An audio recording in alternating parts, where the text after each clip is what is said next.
CFO of a 55,000 crore company, VV Ravikumar garu on Telugu Connect. Childhood ఎలా ఉండేది? My first role model is my father. Unfortunately, I lost him at 24. ఫ్యామిలీని నేనే చూసుకోవాల్సి వచ్చింది.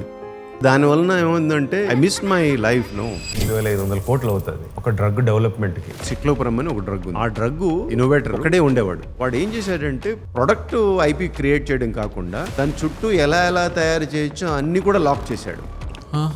సత్యనారాయణ గారు and ఈ team కలిపి 166th ప్రాసెస్ డెవలప్ చేశారు. మీరు హైర్ చేస్తున్నప్పుడు ఇంపార్టెంట్ క్వాలిటీస్ ఏం చూస్తారు? ప్రతివాడు హానెస్ట్ అంటాడు. Someone needs to be proven honest. ఇప్పుడు నేను డబ్బులు తినే ఆస్కారం ఉన్న ప్లేస్ లో కూర్చొని డబ్బులు తినకుండా ఉంటే నేను హానెస్ట్. 2016లో మీరు ఐపీఓకి వెళ్ళారు. ఆ టైంలో ఇండియాలో డిమానిటైజేషన్ కూడా జరుగుతుంది. ఆ రిస్క్ ఎవరు చేయలేరు. అసలు మీరు ఎలా చేశారు? ఆ టైంలో ఏం జరిగింది? మాకు ఈ బ్లడ్ క్యాన్సర్ క్యూర్ అవుతుంది. మేము వెళ్ళి ఇన్వెస్ట్ చేసాం అందులో. ఇప్పటి వరకు 500 మంది పేషెంట్స్కి ఆల్రెడీ ట్రీట్ చేశారు. సూపర్. మనం తయారు చేసే డ్రగ్లు ఎవరు వాడకూడదు. ఒకవేళ వాడాల్సి వస్తే they should first prefer లోరెస్ట్ drug. ఆ క్వాలిటీ మెయింటైన్ చేయాలి. ఎస్బీఐ వాళ్ళు చాలా సపోర్ట్ చేశారు. రూపాయి రెవెన్యూ లేకుండా 200 కోట్లు అప్పించాడు. చాలా స్టార్టప్స్ వాల్యుయేషన్ బాగా గ్లోరిఫై చేస్తున్నారు. ఫుడ్ డెలివరీ ఇప్పుడు లాస్ వస్తుందని దాని వాల్యూ జీరో ఉంటుందా? లేదు, వాల్యూ చాలా ఎక్కువే ఉంటుంది.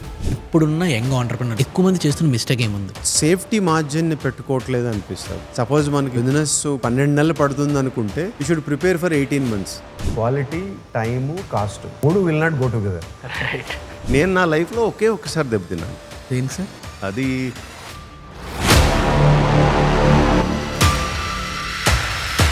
నాకు మీ నుంచి ఒక చిన్న ఫేవర్ కావాలి. మీలో 90% ఆఫ్ ద పీపుల్ మన పాడ్కాస్ట్ చూస్తున్నారు కానీ సబ్స్క్రైబ్ చేసుకోవట్లేదు. మీ ప్రతి సబ్స్క్రైబర్ చాలా మ్యాటర్ చేస్తుంది. ప్లీజ్ సబ్స్క్రైబ్ చేసుకోండి. మీరు సబ్స్క్రైబ్ చేసి మాకు సపోర్ట్ చేస్తే మీరు ఇమాజిన్ చేయలేని గెస్ట్తో క్రేజీ అండ్ ఇన్సైట్ఫుల్ కాన్వర్సేషన్స్ని తీసుకొస్తాం. దానికోసం మీరు చేయాల్సింది ఒకటే, కింద కనిపిస్తున్న సబ్స్క్రైబ్ బటన్ని నొక్కి పెట్టుకోండి. మీరు సబ్స్క్రైబ్ చేశారని అనుకుంటున్నాను. Let's get into the podcast. ఎవరైనా పీపుల్ మాలాగా aspiring people who wanted to do something big in life, మీలాంటి వాళ్ళతో ఒక 1 hour టైం దొరికితే కంప్లీట్ మిమ్మల్ని డీటెయిల్గా తెలుసుకోవాలి, మీరు ఏమేమి చేశారు, సో దట్ మేము ఆ రైట్ వేలో ఉన్నామా లేదా క్రాస్ చెక్ చేసుకోవడానికి ఈ పాడ్కాస్ట్లు చాలా హెల్ప్ అవుతాయి సార్, అంటే వాళ్ళకి తెలుసుకోవడానికి. సో నాకు చాలా ఈగర్గా ఉంది. ఇప్పుడు ఇంత పెద్ద కంపెనీ CFO చైల్డ్హుడ్ ఎలా ఉండేది? అంటే like A type of person ఇతను, ఎలా స్టార్ట్ చేశారు, లైక్ ఆ టైప్లో మీ పర్సనాలిటీ ఎలా ఉండేది? బికాస్ ఇందాక మీరు చెప్పారు అందరూ నాకు అడిగితే ఫస్ట్ మీరు చిన్నప్పుడే మీరు ఇంత పెద్ద డ్రీమ్ని అచీవ్ చేస్తారని అడిగారని. అందరికీ అదే డౌట్ ఉంటుంది ఫస్ట్. సో మీ చైల్డ్హుడ్ గురించి స్టార్ట్ చేయాలంటే మీరు ఎక్కడ పుట్టారు, ఎలా స్టార్ట్ అయింది? అంటే నేను పుట్టింది అయితే రాజాం, శ్రీకాకుళం జిల్లా. ఓ నైస్. అక్కడ పుట్టి మేము యాక్చువల్గా 6 పిల్లలు. సో నేను మధ్యవాడిని, 4th. ఫస్ట్ బ్రదరు, తర్వాత 2 సిస్టర్సు, తర్వాత నేను, తర్వాత అగైన్ 2 సిస్టర్స్. సో మా నాన్నమ్మ ఉండేది మా దగ్గరే. యాక్చువల్లీ మా ఫాదర్ ఈజ్ ఓన్లీ ఎలోన్, ఆయనకి సిబ్లింగ్స్ లేరు. ఓకే. మా మదర్కి ఒకటే సిబ్లింగ్ ఉండేవాడు. సో అట్లా ఫ్యామిలీలో ఇంకా my first role model is my father. అవునా? ఎందుకు సార్? సో ఎందుకు అంటే he followed his values. Like అసలు ఎవరి డబ్బులు తినేవారు కాదు. So use to say small proverbs like తలకి మించిన తలపాగా వేయద్దనేవాడు. యూనో తలపాగా అంటే ఇలాగ చుట్టుకుంటాం కదా. సో అది తల ఎంత అయితే అంతే వేయాలి, ఇంత వేస్తే కింద పడిపోతుంది. ఓకే. తర్వాత ఆ రోజుల్లో ఆయన టేక్ కేర్ చేసే ప్రాపర్టీస్ ఓనరు ఈయన పేరు మీద కొన్ని ప్రాపర్టీస్ పెట్టారు. అప్పుడు ల్యాండ్ సీలింగ్ ఉండబట్టి ఓకే, అవన్నీ వెనక్కి ఇచ్చేసారు. So he lived, so he's use to love mother a lot. So కొన్ని క్వాలిటీస్ అన్నీ ఆయన దగ్గర నుంచి వచ్చాయి. Unfortunately I lost him at 24. Oh very early. Then it become very responsible. ఫ్యామిలీని నేనే చూసుకోవాల్సి వచ్చింది. తో బ్రదర్ ఉన్నా, so he's on his own. He was independent to take care of his family. So మా సిస్టర్స్ని, 2 సిస్టర్స్ని నేను మా అమ్మ టేక్ కేర్ చేయాల్సి వచ్చింది. ఫ్యామిలీ రెస్పాన్సిబిలిటీ మీరు తీసుకున్నాను. But they never felt bad for that. So I felt happy because దానివలన ఏమైందంటే I miss my life. First 14 years I was there in my native place, 9th class వరకు. తర్వాత 8th 9th చదివేటప్పుడు ఏమైందంటే మాకు rice shop ఉండేది. Rice షాప్లో మనకి ఎప్పుడైనా నాకు జీవితంలో ఆ రోజుల్లో ఉండేది ఏంటంటే చిన్నప్పుడు ఎప్పుడైనా నేను I want to be on my own, నేను ఎక్కడ జాబ్ చేయను, ఎవరి కింద జాబ్ చేయను అనేది అదైతే ఉండేది. అంటే ఎందుకు వచ్చింది థాట్ ప్రాసెస్ వెరీ ఎర్లీ? తెలీదు బట్ దట్ అంబిషన్ అయితే ఉండేది. ఏదైనా చిన్నగైనా మనమే చేసుకోవాలి అట్లా. 8th 9th చదివేటప్పుడు ఇంకా డ్రీమ్స్లో కూడా 5 కేజీల బియ్యమా ఇంత, 10 కేజీల బియ్యమా ఇంత, అలా చెప్పడం అంటే completely indulged. So then my brother propose చేశాడు అనమాట. లేదు వీడు ఇక్కడే ఉంటే బిజినెస్లో పడిపోతాడు. Maybe I don't know what was there in his mind. Okay. But యాక్చువల్గా అయితే వీడు అయితే బిజినెస్లో పడిపోతాడని he spoke to my sister, my elder sister. తను వైజాగ్లో ఉండేది అప్పుడు, పెళ్ళి అయిపోయింది తనకి. ఓకే. ఆమెతో మాట్లాడి, బావగారితో మాట్లాడి, నువ్వు అంటే సరే రా అన్నారు. 9th క్లాస్ టీసీ తీసుకున్నాం. అప్పుడు వైజాగ్ షిఫ్ట్ అయిపోయారు. వైజాగ్ షిఫ్ట్ వెళ్ళిపోయాం అక్కాళ్ళింటికి. వెళ్ళిన తర్వాత బ్రదర్ ఇన్ లా వాళ్ళ అన్నయ్య టీచరు గవర్నమెంట్ స్కూల్లో, గవర్నమెంట్ రైల్వే స్కూల్ వైజాగ్లో. అక్కడ ఆయన వచ్చారని నేను చేసుకుంటా అన్నారు. జాయిన్ అయ్యాం. ఓకే. ఈ లోపల మా రోల్ మోడల్ ఆయన ఈజ్ ఇన్ వైజాగ్ ఓన్లీ, ఈ was in Vizag at that time. ఆయన దగ్గరికి అప్పుడప్పుడు వెళ్ళేవాళ్ళం. అంటే మీ ఫాదర్ ఫాదర్ ప్రాపర్టీ చూసుకునే అతను. ఓకే. అంటే is not my relative, but మేము అప్పట్లో ఎలా ఉండేదంటే రిలేషన్స్తో పిలుచుకునేవారు. ఇప్పుడు జనరేషన్లో మామ అంటారు కదా, అట్లా మేము మాయగారు అనేవాళ్ళం. So is not our paternity or maternity uncle. So అట్లా మాయగారు అనేవాళ్ళము. సో అయిపోయిన తర్వాత ఎలాగొకలా పాస్ అవ్వాలి. ఏదో మా బ్రదర్లో ఏదో అప్పుడప్పుడు గ్రామర్ చెప్పేవారు ఆయన. సో ఆయన అప్పట్లో పీయూసీ చేశారు. తర్వాత డిప్లొమా కూడా చేశారు నైట్ షిఫ్ట్లో. ఆయన కూడా ఒక inspiration, how people have to work hard అనేది. మార్నింగ్ జాబ్ చేసుకుని, పార్ట్ టైం చేసుకుని, మళ్ళీ కాలేజీకి వెళ్ళి వచ్చేవాడు ఆయన ఆ రోజుల్లో. సో ఆయన రెడీ అయ్యేసరికి మన బండి రెడీ చేసి పెట్టాలి ఆయనకి. సో బావగారంటే అప్పట్లో, ఇప్పట్లో ఏం లేదు కానీ అప్పట్లో వేరే రెస్పెక్ట్ కదా, లేకపోతే గొడవలు అయిపోయేవి. సో అట్లా 9th క్లాసు ఏదో పాస్ మార్కులు వచ్చి పాస్ అయ్యాం.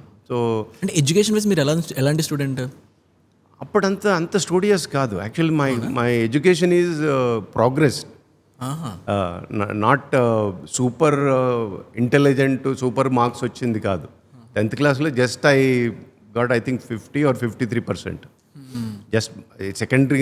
అప్పట్లో ఇప్పటిలాగా ఆన్లైన్ లేదు కదా, పేపర్లో పబ్లిష్ చేసేవారు. పేపర్లో చూసుకొని మా మాయగారి దగ్గరికి వెళ్ళి, మాయగారు ఇలా వచ్చింది అంటే, సరేరా ఏం చేస్తావు, ఏం తెలియదు మనకి. కామర్స్ తీసుకోవాలా, సైన్స్ తీసుకోవాలి, ఏం తెలియదు. సరే సిఎస్సి తీసుకోమంటే సిఎస్సి తీసుకున్నాము. మీరు అడగలేదా అది ఎందుకు, అంటే దాని ఫ్యూచర్ ఎలా ఉంటుంది, ఏం క్వశ్చన్స్ లేదు. సో సిఎస్సి తీసుకున్నాము. సిఎస్సిలో బుల్లయ్య కాలేజీలో జాయిన్ అయ్యా. ఓకే.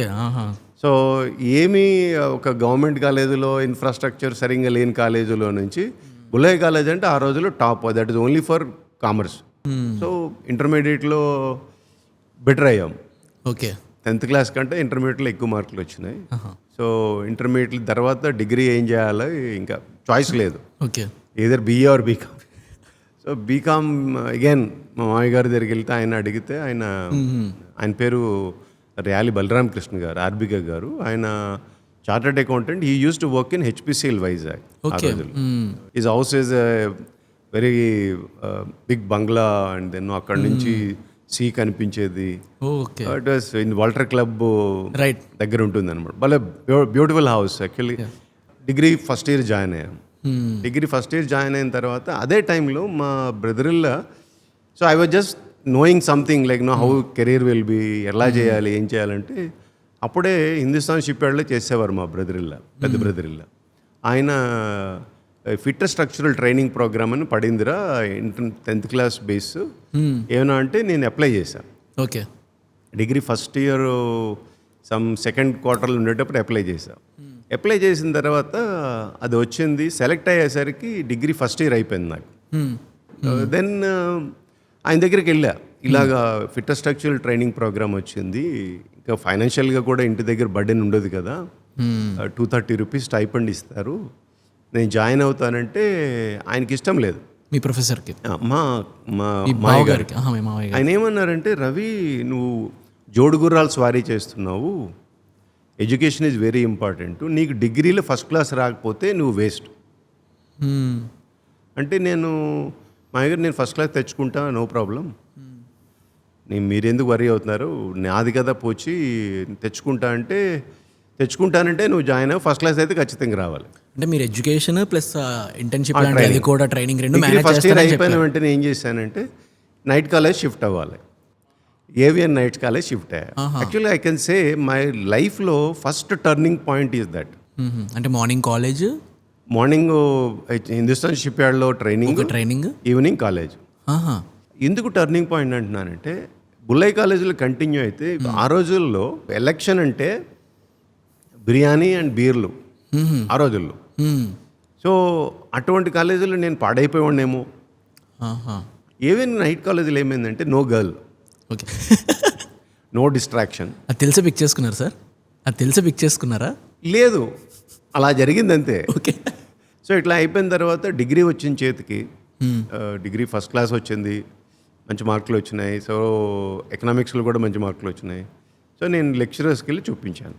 నేను చూపిస్తే అందరూ నువ్వు బ్రిలియంట్ స్టూడెంట్వి, నువ్వు సిఏ చేయాలని పెట్టారు అందరూ. అప్పటికి ఇంకా నేను థర్డ్ ఇయర్ చేస్తున్నా హిందుస్థాన్ షిప్ యార్డ్లో ట్రైనింగ్. సో జాయిన్ అయిపోయా. ఓకే. ఫస్ట్ సెమిస్టర్లో పరీక్ష రాసా, మ్యాథమెటిక్స్లో 12 వచ్చినాయి, పోయింది. అవునా? పోయింది. What a frustration.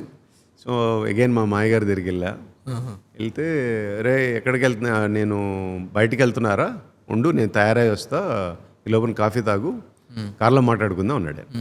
సరే ఎక్కించుకున్నాడు. అంబాసిడరు ఆ రోజుల్లో అదే గొప్ప కదా, లెజెండరీ కార్. కార్ ఎక్కించుకున్న తర్వాత విన్నాడు.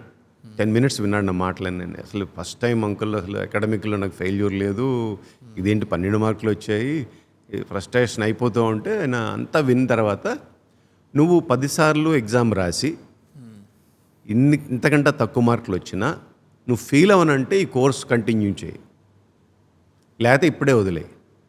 నీ energy, money, time, everything is getting wasted అనేసరికి ఐ వాజ్ షాక్డ్. అదేంటండి అలా అంటున్నారు, నేను మీ దగ్గరికి వచ్చింది అడ్వైజ్ చేయమని చెప్పండి అంటే, ఆయన అప్పుడు ఒకటి చెప్తాను విను, ఒక బుక్ తీసుకో, ప్రిపేర్ అవ్వు, పరీక్ష రాయి, పాస్ అయ్యావా వెరీ గుడ్, పోయిందా మళ్ళీ అదే బుక్ చదువు, మళ్ళీ పరీక్ష రాయి. నీ పేషెన్స్ ఇది ఎసెన్స్ హియర్. ఉందా ఉండు, లేదా పో. అసలు దట్ రియలీ ఇట్స్ లైక్ కృష్ణుడు అర్జునుడు చెప్పినట్టు బుర్రలో బాగా ఎక్కిపోయింది, అయిపోయింది. ఈ లోపున అంటే ఎలా కన్జర్వేటివ్ ఉంటుందంటే ఐసీడబ్ల్యూ అవుతుందో లేదో అని ఎంకామ్ కట్టాం ప్రైవేట్గా, backup plan backup plan. MCom కట్టాం. ఎంకామ్ ఫస్ట్ ఇయర్ ఎగ్జామ్స్ రాసేసి దెన్ మా ఊరు వెళ్ళి వచ్చాను. మా ఊరు వెళ్ళి ఒక 1 వీక్ ఉండి వచ్చేసి లైఫ్ అండ్ డెత్ ఇదే, దీని అమీ తేల్చుకుందామని 2 గ్రూపులు కట్టా. ఓకే. 2 గ్రూపులు ఏంటంటే 10 o'clock to 1 o'clock ఒక ఎగ్జాము, 2 to 5 ఒక ఎగ్జాము ఐసీడబ్ల్యూలో. I wrote.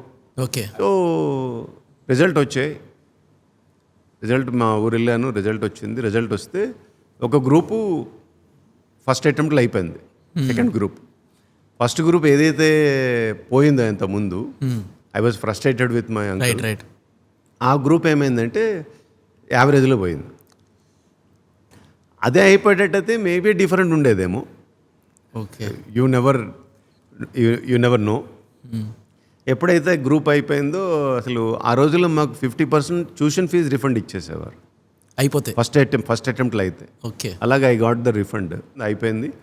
ఈ లోపున ఎక్కడైతే ఫిట్నెస్ స్ట్రక్చరల్ ట్రైనింగ్ చేశానో అక్కడ ఆఫీసర్ ట్రైనింగ్లు తీసుకుంటున్నారు. సో అప్పుడు 300 రూపాయలు stipend at the end of third year. ఇక్కడ వీళ్ళు 1200 స్టైఫండ్ ఇచ్చారు ఆఫీసర్ ట్రైనింగ్. సో జాయిన్ అయ్యాం ఆఫీసర్ ట్రైనింగ్. మళ్ళీ అదే సేమ్ హిందుస్థాన్ షిప్ యార్డ్లో జాయిన్ అయ్యాము.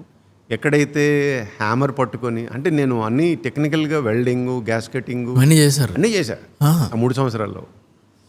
ఫ్యాబ్రికేషను అవన్నీ. ఇప్పుడు ఒక్కోసారి అంటుంటా సూర్యతో, అరే నాకు వెల్డింగ్ చేయాలని ఉందిరా అమ్మా ఇక్కడ ప్రాజెక్ట్, ఒక సరదాకి. సో ఇలా ఉంది, whether I remember those techniques or not. So అట్లా ఇంకా అక్కడే జాయిన్ అయ్యాము. అక్కడ లక్కీగా ఏంటంటే మాకు ఎవరైతే ఐసీడబ్ల్యూలో చెప్పారో ఆయన దగ్గర వేశారు. ఆయన రిటైర్ అయిపోయారు అప్పటికి, వెంకటపతిరాజు గారు అని. ఆయన కూడా కాలం చేశారు. ఓకే. ఆయన రిటైర్ అయిపోయేసరికి ఆయన దగ్గర మాకు ఒక 6గురిని వేశారు. మమ్మల్ని అప్పుడు రీసెర్చ్ అండ్ రా అని ఒక ఇందిరాగాంధీ గారి టైంలో ఒకటి ఉండేది, వెరీ పవర్ఫుల్ ఏజెన్సీ. వాళ్ళని ప్రైమ్ మినిస్టర్కి చెప్పేవారు. అలాగే మమ్మల్ని రా అనేవారు అనమాట ఇండైరెక్ట్గా. ఓకే. వీళ్ళు విపరీతంగా డీప్గా వెళ్తారని. But lot of fundamentals in accountancy, ఈ మేనేజ్మెంట్ గురించి అక్కడ నేర్చుకోవడం జరిగింది. Very very strong. 12 months training programme. So ఈయన తిందే వేశారు. కొన్నాళ్ళకి ఈయన సిక్ అయ్యారు పాపం, ఆయన వెంకటపతిరాజు గారు. ఆయన రావడం మానేశారు. మళ్ళీ ఎవరైతే మాకు principles and practice of management చెప్పారో శాస్త్రి గారు, వారి దగ్గరికి వెళ్ళాం. వెళ్ళి సార్ మాకు ఎవరు లేరు అంటే యూఆర్ హెడ్లెస్ అన్నాడు ఆయన. అప్పట్లో అర్థం కాలేదు కానీ హెడ్లెస్ అంటే యాక్చువల్గా ఇండైరెక్ట్గా అంటే నీకు బుర్రలేదురా. ఓకే. అంటే ఇంకోటి ఏంటంటే మీకు హెచ్ఓడి లేడని చెప్పి ఆయన ఏం చేశారంటే ఒక పని చేద్దాము, మిమ్మల్ని we will move around all the departments అని. Good move. మమ్మల్ని ప్రతి డిపార్ట్మెంట్కి తిప్పారు. ఇంటర్నల్ ఆడిట్, అన్ని ఫైనాన్స్ ఫంక్షన్లు ఎక్కడెక్కడైతే ఉన్నాయో అన్ని డిపార్ట్మెంట్లకి. That is also become very advantage. మీకు చాలా హెల్ప్ అయింది అవన్నీ. చాలా హెల్ప్ అయింది. అర్లీ స్టేజ్లోనే ప్రతి సెగ్మెంట్లో ఏం జరుగుతుంది ఏంటో తెలుసుకునే ఆపర్చునిటీ దొరికింది. That way I'm fortunate. Right. That way I'm fortunate. So అట్లా అవుతుంది. ఇంకా 10.5 months అయింది. ఈ లోపున ఏమైందంటే ఆల్విన్లో, ఇక్కడ హైదరాబాద్ ఆల్విన్ వాచెస్లో పోస్టింగ్స్ పడినాయి. నేను అప్లై చేశాను. అప్లై చేస్తే రిటర్న్ ఎగ్జామ్కి పిలిచారు. రిటర్న్ ఎగ్జామ్ రాసాం.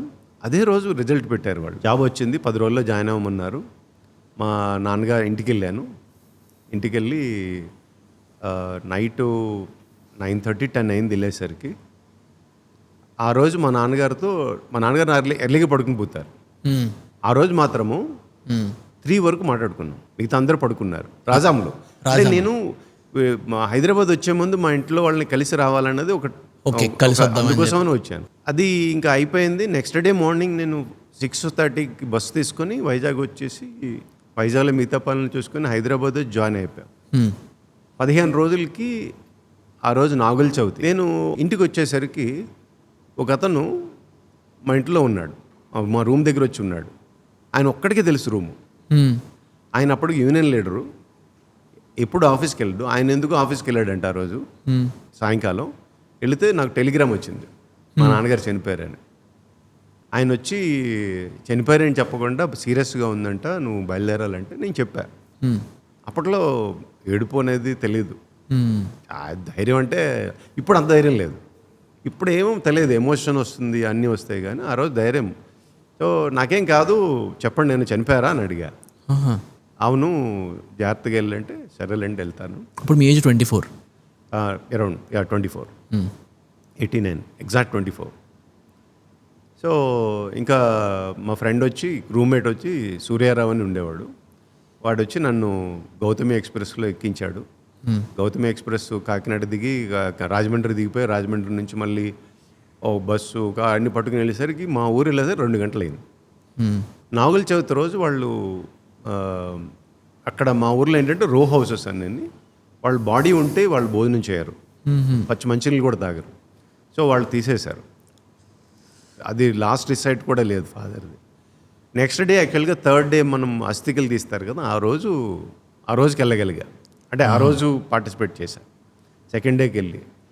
So that I was just thinking, okay job వచ్చింది, ఓకే నాన్నగారు హెల్త్ బాగాలేదు కదా, చనిపోయారు. ఆ సిచ్యువేషన్ ఎలా హ్యాండిల్ చేశారు? అంటే అప్పటికి పెద్ద ఎమోషన్ లేదు. That's what I'm telling. There is no tear, there is no single tear in my eyes. Maybe ఇప్పుడైతే అసలు గొగ్గలు పెట్టేస్తానేమో, అసలు నో టియర్. సో అలా నడుస్తుంది. ఇంకా దెన్ ఏం చేయాలి, ఇంకా నేను మా మదర్కి చెప్పాను, వర్రీ అవ్వద్దమ్మా, నేను ఉన్నాను కదా, నేను I take care of you. మనం అప్పటికే I will only feeding my family. So చూద్దామా ఏదో చేద్దామని నేను తీసుకెళ్ళిపోతాను అన్నది ప్లాన్. హైదరాబాద్ అంటే కొన్నాళ్ళకి అయిపోయింది. ఇంకా 11 days అయిపోయినాక వచ్చేసాను. సో హైదరాబాద్ వచ్చేసి పని చేసుకుంటున్నాం. మా మదర్ని ముహూర్తం కోసం తీసుకొచ్చా హైదరాబాదు. ఒకసారి అంటే మా ఇల్లు మట్టించాలని తీసుకొచ్చేసి మళ్ళీ దిగబట్టేసి అయిపోయింది. ఇంకా 1 year అవ్వకుండానే మా నెక్స్ట్ సిస్టర్ చనిపోయింది. తనకి అప్పటికి పెళ్ళి అయింది. మా నాన్నగారు సంవత్సరంకి వెళ్ళేసరికి ఆమె చనిపోయింది. అంటే కష్టాలన్నీ వస్తే అవన్నీ ఒక్కసారి వస్తాయి. అది చాలామంది లైఫ్లో వస్తే వాళ్ళు భయపడుతుంటే చెప్తుంటారు, కష్టాలన్నీ ఒకేసారి వస్తాయి, నువ్వు అది ఈజీగా మేనేజ్ చేసేయచ్చు అని. అది అయిన తర్వాత అంతా సుఖాలు వస్తాయని చెప్పి.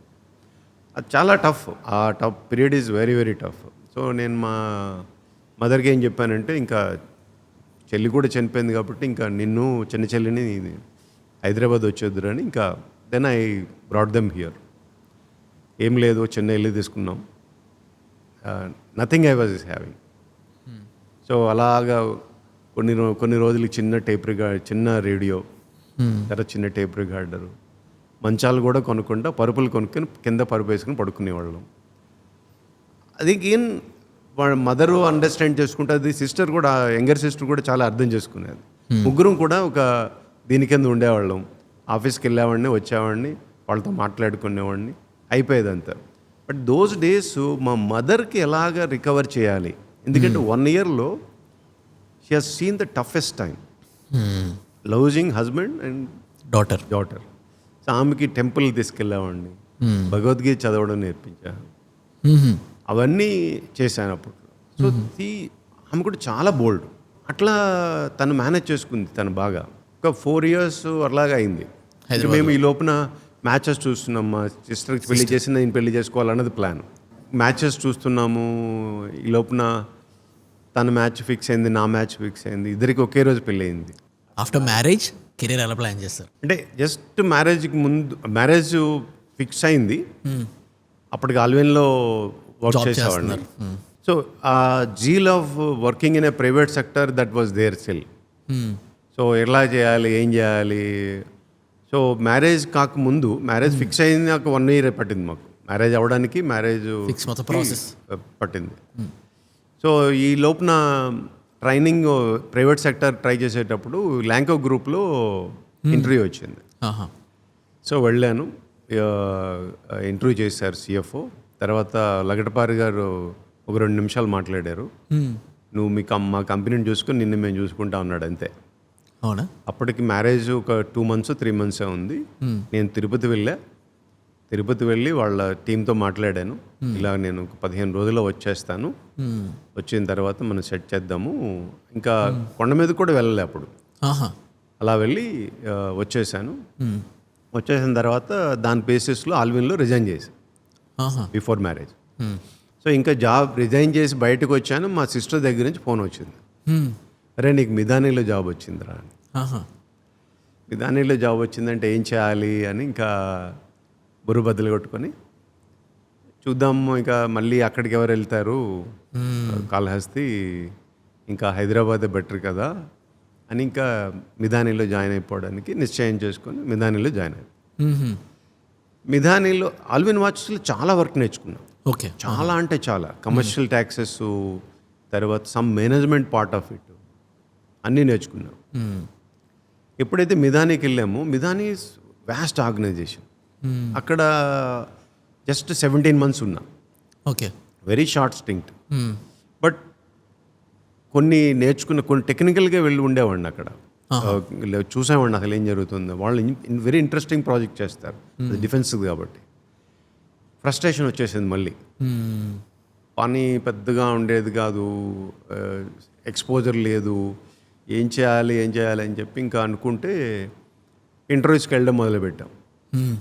ఒక 3 ఆఫర్లు చేతిలో ఉన్నాయి అప్పుడు. సురానా ఉద్యోగు, NCC, ఒరిన్ ల్యాబ్స్ అని, ఓకే, మ్యాట్రిక్స్ ల్యాబ్స్ వాళ్ళకి పార్ట్, ఒరిన్ ల్యాబ్స్ అని. This is in 95. సో ఈ 3 ఉండేసరికి ఇంకా ఏం చేయాలి. దెన్ మా ఫ్రెండ్ ఒకడు ఏం చేశాడంటే, అరే నువ్వు ఎందుకు కన్ఫ్యూజ్ అవుతావు, ఒక స్వామీజీ ఉన్నాడు సంతోష్ నగర్లో, ఆయన పేరు ధర్మేంద్ర స్వామి, ఆయన దగ్గరికి వెళ్ళి చెప్తాడన్నారు. అప్పటి వరకు మీరు దేవుడిని నమ్మేవారా? అప్పటికి నమ్మడం స్టార్ట్ చేశా. అప్పటికే యాక్చువల్గా 2-3 ఇన్సిడెంట్లు జరిగినాయి. మా ఊర్లో గ్రామదేవత పండుగ ఎవ్రీ ఆల్టర్నేటివ్ ఇయర్. ఒక ఇద్దరు మామూలుగా ఉంటారు ఎప్పుడు, ఆ టైం వచ్చేసరికి they will become like A goddesses. అసలు వాళ్ళ బిహేవియర్, దుర్గమ్మ అని ఒక ఆమె ఉండేది, ఆమె యాక్చువల్గా 4-5 feet ఎగిరేసేది. అసలు ఎలాగ వచ్చేదో శక్తి, అసలు గాడోల్ని నోస్. అక్కడ చూసి ఓ సంథింగ్ సూపర్ న్యాచురల్ ఉన్నది, అలా భక్తి వచ్చింది. సో నేను ఈయన దగ్గరికి వెళ్ళా, ధర్మేంద్ర స్వామి దగ్గర. సాయంకాలం వెళ్ళాము. ఆయన దగ్గర చిన్న డబ్బా ఉండేది. ఓకే. అన్ఫార్చునేట్లీ ఆయన లాస్ట్ ఇయరే చనిపోయారు పాపం. చిన్న డబ్బా ఉండేది. అక్కడ ఏంటంటే ఎవరికైనా నచ్చితే డబ్బులు వేయచ్చు, ఎంతైనా, వేయకపోయినా పర్వాలేదు. చేయి చూస్తారు ఆయన. చేయి చూశారు. చేయి చూసి నీకు చాలా బాగుంటుంది లైఫ్, నువ్వు కార్లు ఉంటాయి, బిల్డింగ్ ఉంటుంది, బాగుంటుంది అంటే నేను గట్టిగా నవ్వా నా స్టైల్. అప్పుడు ఇంకా దారుణంగా నవ్వేవాడిని ప్రతి సౌండ్తో. సో నవ్వితే ఆయన ఎందుకు నవ్వుతున్నావు బాబు అన్నాడు. ఏం నవ్వుతున్నారండి, నాకేం లేదు, మీతో నడిచి వచ్చాను, స్కూటర్ కూడా లేదు నా దగ్గర, మీరు ఏదో నాకు అవన్నీ వచ్చేస్తాయి అంటున్నారు, అందుకే నవ్వానండి, ఏమనుకోవద్దన్న. అంటే ఆయన ఈ నమ్మట్లేదా అని వీడు అని ఆయన ఒక మా బాస్ గురించి చెప్పాడు, అప్పుడున్న మా బాస్ గురించి. చెప్పేసరికి నేను ఈ ముందుకు కూర్చున్నవాడిని కాస్త కుర్చీ వెనక్కి వెళ్ళిపోయి, సార్ ఎలా చెప్పారు సార్ అన్న. నువ్వు నమ్మడానికి అది చెప్పా, నువ్వు ఈ కంపెనీని రేపు వదలగలిగితే రేపు వదలాలన్నారు. ఇది ఆ మిధానిని. ఓకే, నువ్వు ఇక్కడ ఉన్నావా, యూ విల్ డెడ్ వుడ్, నువ్వు అయిపోయింది అన్నారు. ఏం చేయాలి, 30 years అప్పటికి మ్యారేజ్ అయ్యి 1 year అయింది. మా ఆవిడ, మా అమ్మ, మా మామగారు ఎవరు నువ్వు వదలొద్దు అంటున్నారు. సరే ఏం చేయమంటారన్న, నువ్వు రేపే రిజైన్ చేసే అన్నారు. సరే నాకు ఈ 3 కంపెనీలు ఉన్నాయి, సరే ఏం చేయాలన్నా, నువ్వు ఎక్కడైనా జాయిన్ అవ్వు, you will not look back. నాకు ఏమైందంటే 1000 ఏనుగుల బలం వచ్చింది, మోరల్ సపోర్ట్ కదా. రైట్. ఇంటికి వెళ్ళి రెజిగ్నేషన్ రాసేసి, మా ఆవిడికి చెప్పలే, ఇంట్లో ఎవరితో మా డిస్కస్ అమ్మకి చెప్పలే, రెజిగ్నేషన్ రాసేసి నెక్స్ట్ డే సబ్మిట్ చేశా. అప్పుడు మాకు పర్మనెంట్ చేయలేదని 14 daysలో they have to relieve me, 14 daysలో రిలీవ్ చేయండి అని పెట్టా. వాళ్ళు ఏదో తర్జమా పడ్డారు కానీ రిలీవ్ చేస్తా అన్నారు. అప్పుడు నెక్స్ట్ క్వశ్చన్ ఏంటి, ఈ 3 కంపెనీలు జాయిన్ అవ్వాలని. అప్పుడు నాకు ఈ జితేంద్ర గారు గుర్తొచ్చారు. ఆయన దగ్గరికి వెళ్ళా. ఆయన దగ్గరికి వెళ్ళి, బాస్ ఏం చేయాలో అర్థం కావట్లేదు నాకు, విధానాలు అయితే రిజైన్ చేసా, ఈ 3 ఉన్నాయి, ఏంటి నువ్వు సజెస్ట్ చేస్తావంటే, ఆయన ఆ రోజుల్లో నాకు తెలియదు ప్రాసెస్ ఆఫ్ ఎలిమినేషన్ వాడాడు ఆయన. ప్రాసెస్ ఆఫ్ ఎలిమినేషన్ వాడి, ఎక్స్ప్లెయిన్ చేయండి మాకు ప్రాసెస్ ఆఫ్ ఎలిమినేషన్ అంటే మీకు ఆల్టర్నేటివ్ ఉండేటప్పుడు ఒక్కొక్క లీస్ట్ ఆల్టర్నేటివ్ని రిమూవ్ చేయడమే. వాడి సురణ ఉద్యోగు, మార్వాడి కంపెనీ, తర్వాత నీకు అది కేబుల్ జెల్లీఫీల్డ్ కేబుల్, అంత ఇది ఉండదు, తర్వాత you have to stay in the factory premises, ఇది రిమూవ్ చేసే అన్నాడు. ఓకే, నెక్స్ట్ ఈ రెండిట్లు ఏదంటే 2 బాగుంటాయి, ఎన్సీసీ ఇదే construction side, Orin labs is a pharmaceutical, it is an early stage.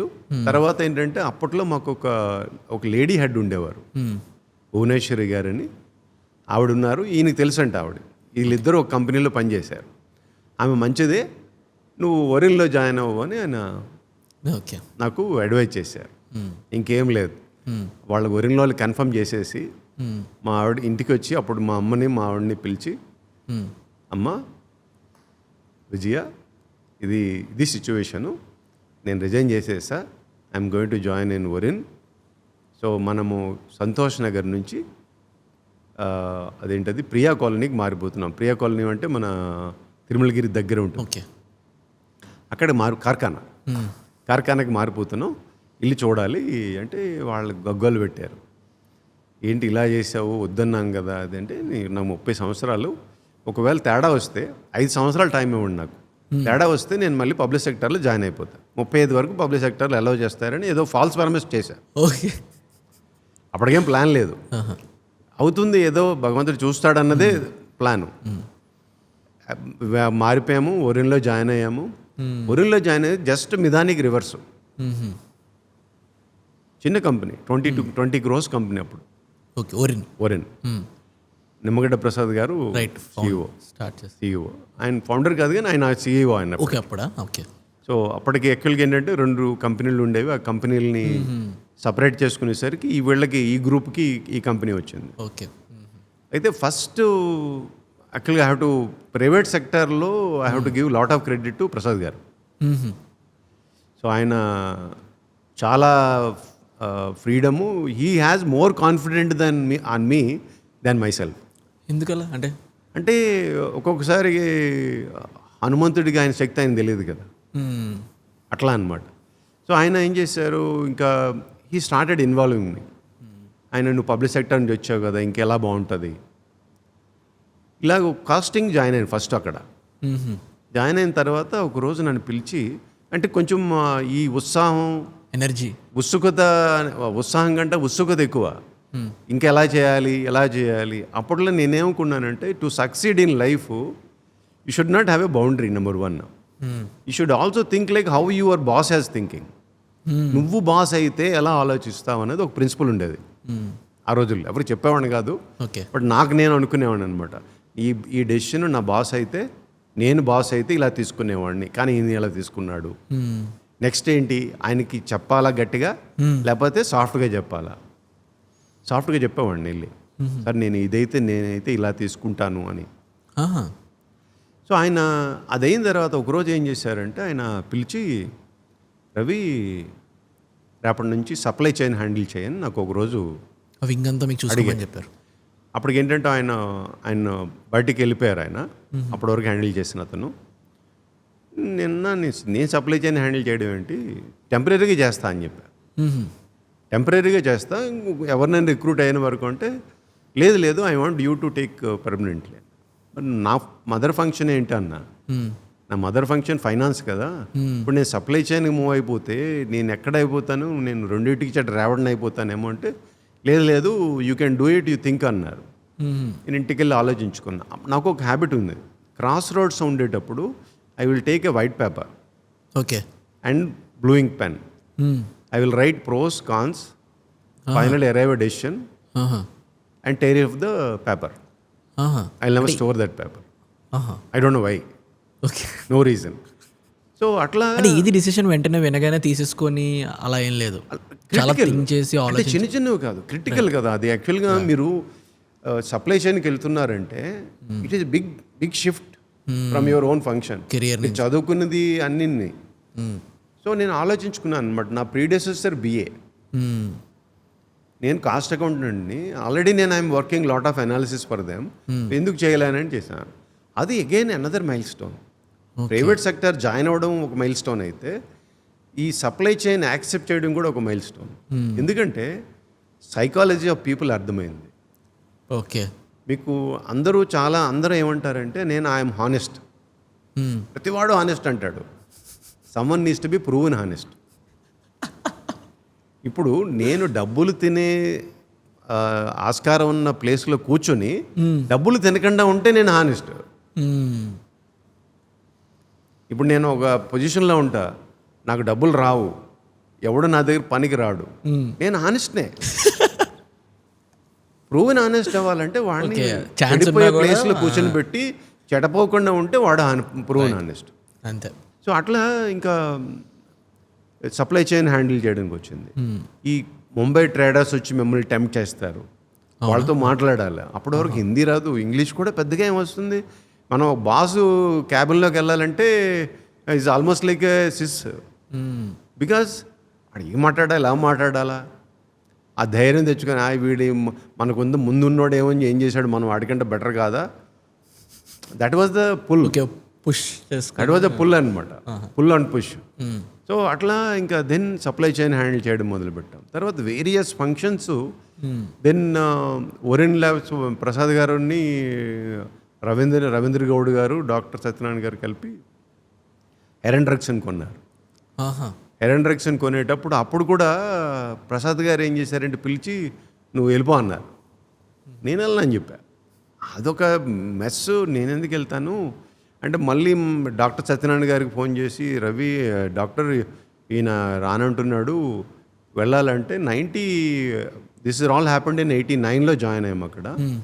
1994లో join అయ్యాము, సారీ 95లో జాయిన్ అయ్యాము ఒరిన్ ల్యాబ్స్లో. దిస్ హ్యాపెండ్ ఇన్ 2000లో ఇది ఎక్వైర్ చేశారు. ఎక్వైర్ చేసిన తర్వాత డాక్టర్ గారు అక్కడ నుంచి ఎక్కడో కాజా మన కాజీపేటలో ఉన్న అతను పరిగెట్టి వచ్చి, నువ్వు రావాల్సిందే అని ఆయన నన్ను పుల్ చేసి 2000లో హెరన్ డ్రగ్స్లో జాయిన్ అయ్యాను. 6 నెలలకి ప్రసాద్ గారు కూడా జాయిన్ అయ్యారు, వచ్చారు. ఇందులో నుంచి ఈక్విటీ ఓనర్షిప్ ఆయనదే. ఓకే, ఇప్పుడు 6 నెలలు 1 ఇయర్ తర్వాత ఆయన యాక్టివ్ రోల్కి వచ్చారు. ఫస్ట్ అక్కడ గ్రౌండ్లో పడింది ఏంటంటే సత్యనారాయణ గారు, రవికుమార్. ఓకే, మీరిద్దరు. But that actually has another mile stone. ఏమైందంటే ఇట్ బికమ్ ఏ రగడ్. అసలు సిచ్యువేషన్స్ వర్స్ట్. అసలు నో సిస్టమ్, శాలరీలు టైంకి ఇచ్చేవారు కాదు. దెన్ నేను సత్యనారాయణ గారు కూర్చొని ఫస్ట్ ఏం చేయాలంటే, ఫస్ట్ ఒక డేకి శాలరీ ఇవ్వాలని పెట్టుకున్నాం. 7th శాలరీ ఇవ్వాలని పెట్టుకున్నాం. ఆ రోజుల్లో నేను ఎవ్రీడే ప్రేయర్ చేసుకునేవాడిని కొద్దిసేపు, ఇంత టైప్ కాదు కానీ ప్రతిరోజు భగవంతుని ఏం కోరుకున్నాను అంటే ఈసారి శాలరీలు నాకు కరెక్ట్ టైంకి ఇచ్చేటట్టు చూడు స్వామి. అంటే ఇప్పుడు యాజ్ అ సిఎఫ్ అప్పుడు మీరు అన్ని మేనేజ్ చేయాలి Manage కాబట్టి చేయాలి అది మీ ప్రెషర్ ఉండేది. ప్రెషర్ ఉండేది. అప్పుడు ఇంకా ఒక 3 months పట్టింది మాకు ఫస్ట్ అదంతా organize 7th శాలరీ ఇవ్వడానికి. ఆహా. ఇంకా అక్కడి నుంచి అలాగ మూవ్ అవుతూ ఉన్నాయి. అసలు మ్యాట్రిక్స్ ఒక గోల్డెన్ ఆపర్చునిటీ వచ్చింది.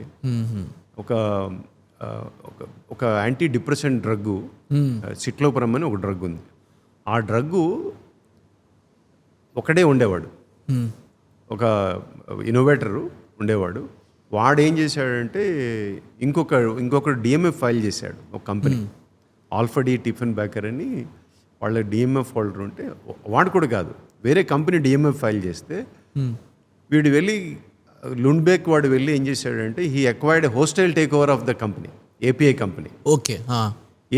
ఏపీఐ లేకుండా చేశాడు మార్కెట్లో, అంటే ఇంకెవరు యూజ్ చేయకుండా. ఎవరు యూజ్ చేయకుండా. ఓకే. అప్పుడు వాళ్ళు ఏం చేశారంటే ఈ ఒక జర్మన్ కంపెనీ మ్యాట్రిక్స్కి వచ్చి మీరు కొత్త ప్రాసెస్ డెవలప్ చేస్తారా అన్నారు. దానికి సేమ్ దానికి అప్పటికి కంపెనీ దగ్గర డబ్బులు లేవు, ప్రాసెస్ లేదు. సత్యనారాయణ గారు అప్పటికి డాక్టర్ గారు, మన ప్రసాద్ గారు కూడా ఉన్నారు. ప్రసాద్ గారు వీళ్ళందరూ కలిపి ఫస్ట్ 12 కోట్ల లోన్ తెచ్చాం ఎగ్జిమ్ బ్యాంక్ నుంచి. బ్యాంక్ నుంచి అంటే ఆ టైంలో ఇన్వెస్ట్మెంట్ తీసుకోవడం, ఫండింగ్ అలా అప్పటికి పెద్ద ఏం లేదు. Okay. So exam bank loan sanction చేశారు, డిస్పర్స్ చేశారు. నేను ముంబై వెళ్ళా. జిఎం గారు వచ్చి బయటకు వచ్చి ఏమొచ్చావు బాబు అంటే 12 కోట్ల లోన్ శాంక్షన్ చేశారు, డిస్పర్స్ చేయాలి, అర్జెంట్ నీడ్ ఉందంటే 12 కోట్ల కోసం వచ్చావా అన్నారు. 12 కోట్లు మీకేం కాదు మేడం, నాకైతే చాలా అది మీరు ఇవ్వాలంటే పాపం. అంటే some when your intention is good everything will be good. Okay.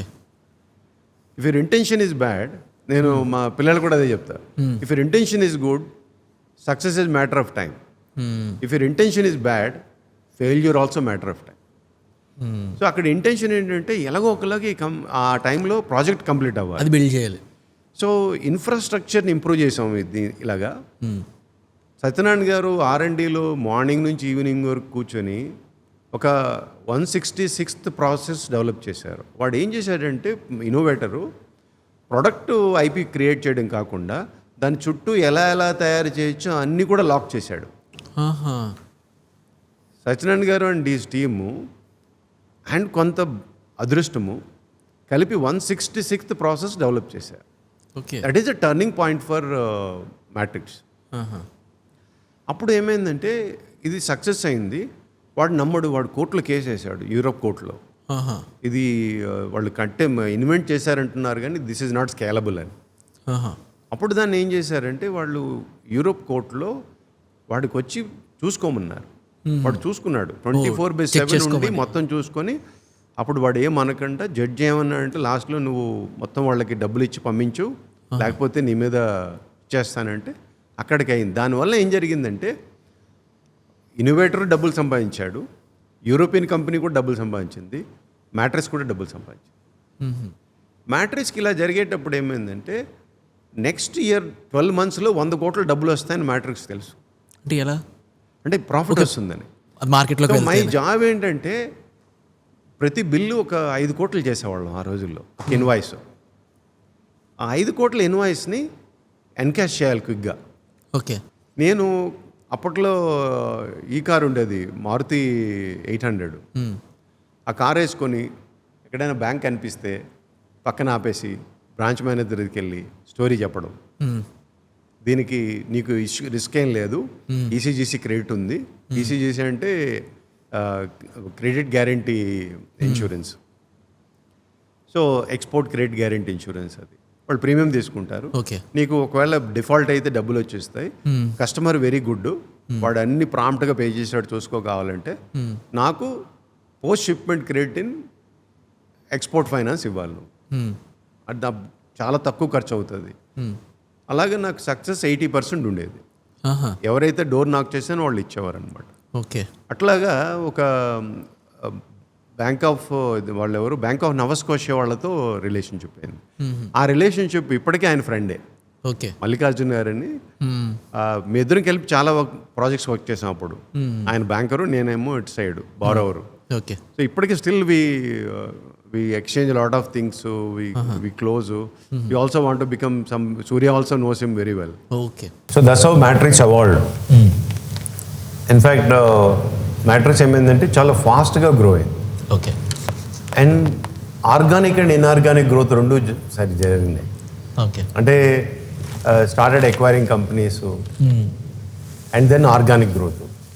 అంటే they are investing into the facilities at the same time acquiring other companies జరిగింది. So they now, so it was current Matrix or maybe Matrix at that time in 2005.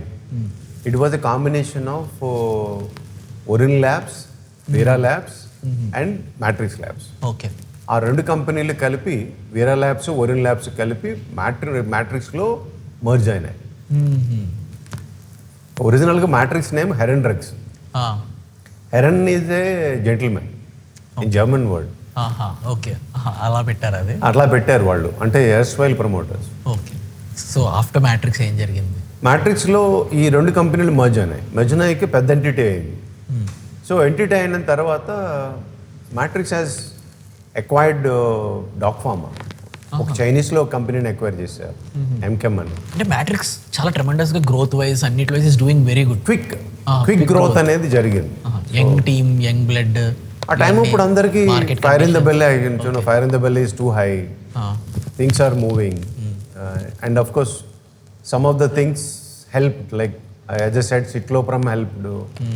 So then ARV started. Actually ARV is a very good project for Matrix.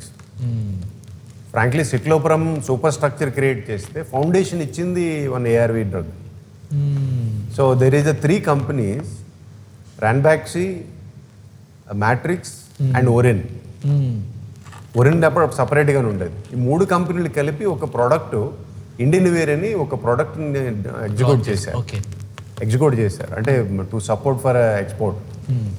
ఆ project execute చేశాక అంటే ఎంత important అంటే all 3 teams went to Tirumala. About almost 20-22 people. So Tirumala వెళ్ళారు, including అందులో కూడా fortunately నేను కూడా ఉన్నాను. సో అంటే అంత ఇంపార్టెంట్ ప్రాజెక్ట్ అనమాట. తర్వాత వాళ్ళు వేరే ఏఆర్వి ప్రోడక్ట్లు చేశారు మ్యాట్రిక్స్లో, అవన్నీ సక్సెస్ అయినాయి. తర్వాత it's a very good story for very good happen for Matrix. And the one thing is actually banks have supported at right time. And Medicap technologies అని ఒక కంపెనీని కొన్నారు, ఇక్కడ మన పాష్మేరాలో ఉండేది. ఆ కంపెనీని కొన్ని మర్జ్ చేశారు. యాక్చువల్లీ ఆ ఫేస్ ఆఫ్ టైంలో pharma as an industry India ఎలా ఉండేది? మ్యాట్రిక్స్ కానీ, ఒరిన్ ల్యాబ్స్ కానీ, వీళ్ళందరూ ఏం చేసేవారు అంటే, లైక్ నాకు ఈ లారెక్స్ గురించి, వీటి గురించి చదివినంత వరకు తెలియదు, అందరూ మెడిసిన్స్ తయారు చేస్తారు అనుకున్నాను. చదివిన తర్వాత తెలిసింది నాకు స్టోరీ అది కాదని. సో మీరు ఎక్స్ప్లెయిన్ చేస్తే కొంచెం. ఏపీఐ తయారు చేస్తారు అంటే ఇందులో ఇప్పుడు మీరు 2 ఉంటాయి. ఇప్పుడు మీకు అంటే ఆసాన్ కా భాష అంటే ఇప్పుడు ఒక చపాతీ చేయడానికి మైదాపిండి కావాలి, మైదాపిండి నుంచి మళ్ళీ చేసి దాన్ని చపాతీ చేయాలి, చపాతీ తింటాం. Like formulation tablet is a chapati like. దానికి కావాలన్న పౌడరు మేబీ ఆటా ఏమైనా సరే అది that is an API kind. ఆ ఏపీఐ చేయడానికి డిఫరెంట్ కెమికల్స్ వాడతారు. ఒకప్పుడు ఏమైంది అసలు ఫార్మా ఇండస్ట్రీ గురించి తీసుకుంటే ఒకప్పుడు Ahmedabad is very famous, very strong. హైదరాబాద్కి ఎలా వచ్చిందంటే ఐడిపిఎల్ అని ఒక కంపెనీ ఉండేది ఇక్కడ. ఐడిపిఎల్ కంపెనీ నుంచి చాలామంది బయటకు వచ్చి ఎంటర్ప్రెన్యూర్స్ అయ్యారు. Okay. Hyderabad is called as a bulk drug capital of India or API capital of India Hyderabad. So అంత స్ట్రాంగ్ ఫుటేజ్ ఉంది దానికి. First maybe doctor Reddy's is the primary. ఆయన స్టార్ట్ చేసి, డాక్టర్ అంజిరెడ్డి గారు స్టార్ట్ చేసి దాన్ని ఆయన తీసుకొచ్చి దాన్ని చాలా డెవలప్ చేశారు. ఈ రోజుకి doctor Reddy's is one of the very prominent pioneer company in India. And still they follow values, they're very good. There is a role model company for anyone. Pharma industry. ఒకప్పుడు ర్యాన్బాక్సీ ఉండేది, that was very famous, but that కొన్ని కారణాల వలన అది acquired by Sun Pharma and then కొంత జరిగింది అక్కడ. But otherwise హైదరాబాద్కి అయితే చాలా కంపెనీలు ఉన్నాయి. ఇప్పుడు Hyderabad very good. Pharma industry ఫార్మాలో చాలా కంపెనీలు వచ్చినాయి, చాలా మనీ క్రియేట్ చేసింది, చాలా ఎంప్లాయ్మెంట్ క్రియేట్ చేసింది. అప్పట్లో ఏంటంటే ఎక్కడ పడితే అక్కడ స్టార్ట్ చేశారు. హైదరాబాద్లో పాష్మైలారం, జీడిమెట్ల ఇవన్నీ కూడా ఇండస్ట్రియల్ జోన్స్లో చాలా, అంటే మేబీ ప్రాబబ్లీ కొంత ఇన్సెంటివ్స్ ఒక స్టేజ్లో కూడా ఒక హెల్ప్ జరిగింది. So I think it's for for Hyderabad pharma is the one of the key. So ఆ టైంలో ఈ ప్రతి ఫార్మా కంపెనీ ఏపీఎస్ని తయారు చేసేవారు, ఇంటర్మీడియట్స్ కానీ ఏపీఐ కానీ ఓకే తయారు చేసేవారు. సో ఫైనల్ డ్రగ్ని తయారు చేసేది ఎవరు అప్పట్లో? అప్పట్లో డాక్టర్ రెడ్డి చేసేవారు, నాట్కో చేసేవారు. Okay, Natco, doctor Reddy's formulation చేసేవారు, కొన్ని ఉన్నాయి. సోల్ ఫార్మా అని ఉండేది, వాళ్ళు కూడా బాగానే చేసేవారు. ఫైనల్ డ్రగ్ని వాళ్ళు తయారు చేసేవారు, ఫైండర్ ఫార్ములేషన్ కూడా చేసేవారు. ఓకే. అలా లైక్ మీరు ఏపీఎస్ని బిల్డ్ చేసి వాళ్ళకి ఇస్తే వాళ్ళు ఫైనల్ డ్రగ్ని ప్రిపేర్ చేస్తారు. Correct correct. ఓకే. మ్యాట్రిక్స్ ఆ రోజుల్లో ఫస్ట్లో ఓన్లీ ఏపీఐ చేసేవారు. ఏపీఐ చేస్తూ ఇంకా బాగా, అంటే మీకు చైనాలో కంపెనీ కొన్నారు, తర్వాత ఇవన్నీ జరుగుతూ ఉన్నాయి. ఒక సడన్గా ఏంటంటే ఫార్ములేషన్ కంపెనీని ఒకటి కొన్నారు మహారాష్ట్రలో. ఓకే. కొన్న తర్వాత ఫార్ములేషన్ ఎక్స్పాండ్ అయ్యింది. ఇప్పుడు మన షిరిడికి దగ్గరలో ఉంటుంది అది. ఓకే. సో అది ఎక్స్పాండ్ అయింది. అది ఎక్స్పాండ్ అయిన తర్వాత ఇంకా ఏమైందంటే బాగా డబ్బులు రేజ్ చేసి, so 2-3 innovations they got huge money. అంటే లైక్ ఎవ్రీ ఇన్నోవేషన్కి we needed money to execute. You may, అంటే every innovation may not get money. Okay. Commercial innovation only will get result money.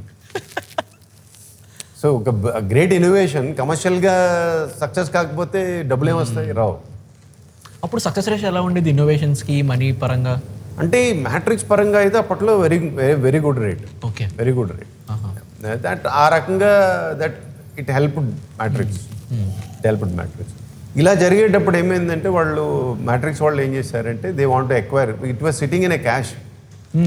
So ఆ రోజుల్లో ఒక $55 million cash ఉండేది చేతిలో. Capital cash bank అకౌంట్లో balance ఉండేది. ఆ టైం అప్పుడు ఏం చేశారంటే ఒక కంపెనీని ఎక్వైర్ చేయాలని డాక్ ఫార్మా అని ఒక కంపెనీని యూరోప్లో ఎక్వైర్ చేశారు. యూరోప్లో ఎక్వైర్ చేయడానికి $200 million లోన్ రేజ్ చేసాం అప్పుడు. ఇవన్నీ ఎక్స్పోజర్స్. సో అసలు నాకు ఇప్పుడు మీరు చెప్తుంటే అనిపిస్తుంది, ఇప్పుడు ఏ కంపెనీ చూసుకున్నా ఒక 10 years 20 years వరకు క్యాష్ కనబడదు, ప్రాఫిట్ కనబడదు. బట్ ఈ కంపెనీ ఎర్లీ స్టేజెస్లోనే అంత క్యాష్ రిజర్వ్స్ ఉండడానికి రీజన్ ఏంటి? అంటే కంటిన్యూస్గా డబ్బులు వచ్చినాయి, కొంతవరకు ఎఫర్ట్స్, ప్రొడక్ట్స్. యాక్చువల్గా ఇంత జనరిక్ బిజినెస్లో ఏంటంటే ప్రొడక్ట్. ఈ లైఫ్లో ఈ సర్వీస్ ఇండస్ట్రీ, ప్రొడక్ట్ ఇండస్ట్రీలో ఎనీ, నాట్ ఓన్లీ ఫార్మా, ఒక ప్రోడక్ట్ క్లిక్ అయితే it will take about generation. That kind of a money it will generate. Right. For example ఒక బిస్కెట్ తీసుకోండి, ఒక బిస్కెట్ బ్రాండ్ సక్సెస్ అయితే ఆ బిస్కెట్ బ్రాండ్ ఉన్నంతకాలం డబ్బులు వస్తూనే ఉంటాయి. అలాగే మ్యాట్రిక్స్కి ఎప్పుడైతే డబ్బులు వచ్చినాయో they want expand. Right. Expand చేసేసరికి they went acquired the company in Docpharma అని యూరోప్లో ఎక్వైర్ చేశారు. ఓకే. $200 million బారో చేసి, అదొక experience for me. Okay. So that is the highest amount I'm part of the borrowing. Okay. $200 million. So borrow చేసి $255 million, $250 million పెట్టి company కొన్నాను. కొన్న తర్వాత ఏమైందంటే there are things going on, like things are moving. ఈ లోపున Mylan US కంపెనీని వచ్చి ఎక్వైర్ చేసింది మ్యాట్రిక్స్ని. నా జర్నీ మైలాన్ ఎక్వైర్ చేసే వరకు ఉంది నా జర్నీ. ఓకే. మైలాన్ ఎక్వైర్ చేయడం అంటే అది almost they took lot of effort. 1 year they took time acquire చేయడానికి. ఎందుకంటే వాళ్ళు ఇండియన్ గ్యాప్ అకౌంట్స్ ఉంటాయి, ఇండియన్ స్టాండర్డ్ అకౌంట్స్ ఇప్పుడు కొంచెం మారినాయి. ఆ రోజుల్లో Indian standard accounts, US standard accounts are వేరు. ఓకే. యుఎస్ గ్యాప్ అకౌంట్స్ అంటారు.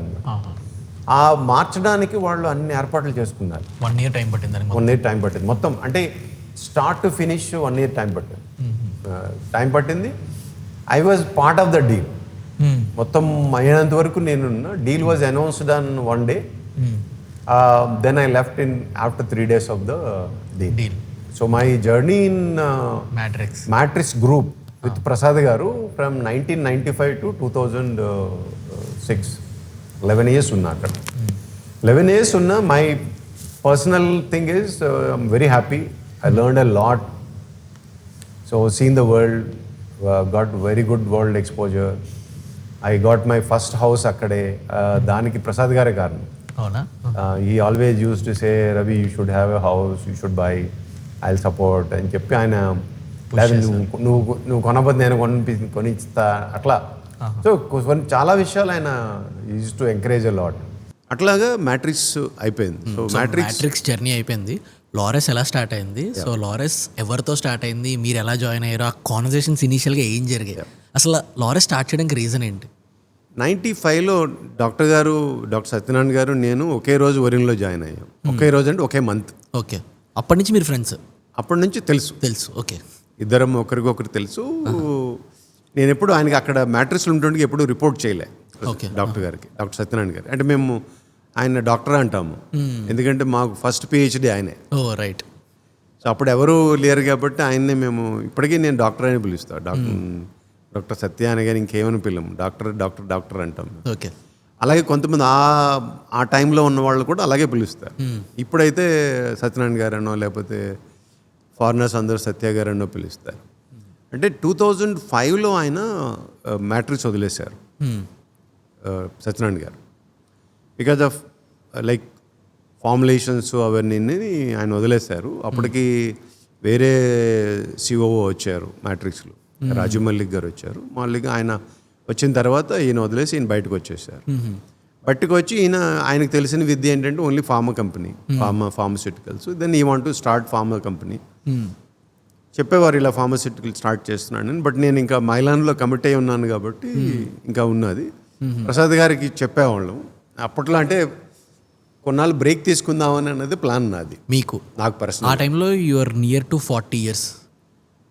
40, ఎస్, ఎగ్జాక్ట్లీ 40 బ్రేక్ తీసుకుందాం, కొన్నాళ్ళు బ్రేక్ తీసుకున్నాక చూద్దాము అని.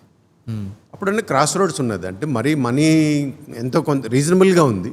You made money reasonable, super money అంటే టు స్టార్ట్ సంథింగ్ అంతే ఏం లేదు. ఓకే, రీజనబుల్గా ఉంది మనీ, అంటే ఫ్యూ క్రోర్స్ ఉండొచ్చు. అట్లా ఈయన స్టార్ట్ చేశారు. స్టార్ట్ చేసిన తర్వాత ఆయన నన్ను, రవి నువ్వు వస్తే బాగుంటుందని సత్యనారాయణ గారు అడిగారు. అడిగితే ఇంకా ఆయన ప్రసాద్ గారి దగ్గర కూడా వెళ్ళి చెప్పారు, ఇలాగ నాకు రవి కావాలి, నేను రవి తీసుకుంటానంటే ఆయన మైలాను ట్రాన్సాక్షన్ అయినంత వరకు నేను రిలీవ్ చేయను అన్నారు. ఓకే. సో రిలీవ్ చేసి నాకు దీని ఎక్విజిషన్ జరిగినంత వరకు, ఎందుకంటే నేను part of the deal, right, it's not fair on my part also. నేను సిన్సియర్గానే వర్క్ చేస్తాను టిల్ లాస్ట్ డే. అవునా? యాక్చువల్గా 3 రోజులు ఇంకా రిలీవ్ అవుతానన్నగా I did a night out also. So కొంతమంది కొలీగ్స్ అడిగేవారు, ఏంటి సార్ 3 రోజులు వెళ్ళిపోతే కూడా ఇప్పుడు నైట్ అంతా ఉన్నారంటే, నేను జీతం తీసుకుంటున్నాను కదా లాస్ట్ డే వరకు, కాబట్టి లాస్ట్ డే వరకు I have to work. So అట్లాగా నేను రిలీవ్ అయిన 3 రోజులకే లోరస్లో జాయిన్ అయ్యాను. అంటే లోరస్ అంటే ఎవర్-గ్రీన్ ట్రీ. లోరస్ అంటే ఎవర్-గ్రీన్ ట్రీ. ఓకే. అంటే ఇందులో మన పాత మాయాబజార్ సినిమా చూస్తే వాడు అస్మదీయులు అంటే తస్మదీయులు అంటాడు. అంటే వాడు అంటాడు కొత్త పదాలు పుట్టకుండా భాష ఎలా ఇంప్రూవ్ అవుతుంది, 2 వేరతాళ్ళు వేసుకోమంటాడు ఒకడు. ఓకే. అట్లాగా వీళ్ళు గ్రీక్లో వీళ్ళు ఏం చేస్తారంటే ఈ లీవ్స్తో క్రౌన్ చేస్తారు. More victorious guy more leaves. Okay. అలాగే మన బిర్యానీ పత్తాలాగా ఇవి వాడతారు. మేము we source this Laurus tree from unique plantations. ఇంకొక మీనింగ్ ఏంటంటే team work and success. Laurus అంటే ఓకే. ఇది స్టార్ట్ అయింది 2005 19th సెప్టెంబర్ని ఇంకార్పొరేట్ చేశారు. ఓకే. సత్యనారాయణ గారు ఇంకార్పొరేట్ చేసి ఆయనకు తెలిసిన ఫ్రెండ్స్ కానీ ఆయనతో పనిచేసిన వాళ్ళు కానీ నేను ఆయనతో పనిచేశా. ఆయనతో పిహెచ్డి చేసిన వాళ్ళు ఒక ఇద్దరిని కూడా ఇన్వైట్ చేసి అలా స్టార్ట్ చేశారు. సో నేను ఒక 1 year తర్వాత జాయిన్ అయ్యా. ఓకే. నేను 2006 అక్టోబర్లో జాయిన్ అయ్యా. ఆయన స్టార్ట్ చేసింది 2005 సెప్టెంబర్. సో మొన్న సెప్టెంబర్కి 20 సంవత్సరాలు అయ్యింది లోరస్కి. He's the brain, he kept money, everything. But of course he took some people who were there who worked with him before or who were studied with him before. So when we started initially, we thought started with some values. So తెలుగులో In fact, we made మనం first ఒక book చేసాం. Okay. We called it as a white book. ఒక rule book లాంటిదా? White book. Okay. So అది ఏం చేయాలనుకున్నాము, మా values ఏంటి, విజను, మిషన్, సో తర్వాత ఏమేమి ప్రోడక్ట్లు చేయాలనుకుంటున్నాం, ఎలా ముందుకెళ్ళాలనుకుంటున్నాం, అవన్నీ కూడా ఒక చేసి నేను, సత్యనారాయణ గారు, ఇంకొక వ్యక్తి, ముగ్గురం కలిపి ఈవెన్ సైన్ చేశాం. ఆ థాట్ ప్రాసెస్ ఎలా వచ్చింది? ఒక so it organisation is evolve like in the initial days ఏమవుతుందంటే యూ విల్ డిస్కస్. సో మాట్లాడుకుంటూ ఉంటాం, ఏం చేయాలి, ఎలా చేయాలి, ఏదైతే బాగుంటుంది, ఎలా చేస్తే బాగుంటుంది, ఇలా మాట్లాడుకునే సందర్భంలో ఇలా వచ్చింది.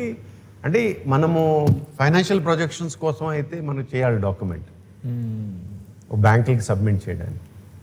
ఆ సందర్భంలో ఎట్లా ఇది పుట్టిందనమాట.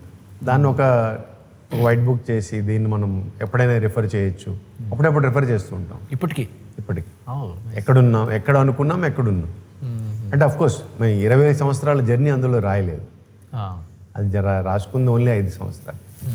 అయితే కొన్ని విలువలు అయితే బిజినెస్ ఫిలాసఫీస్ కానీ విలువలు కానీ ఏదైతే అనుకున్నామో ఆ వాటిని అయితే మార్చలేదు ఇప్పుడు.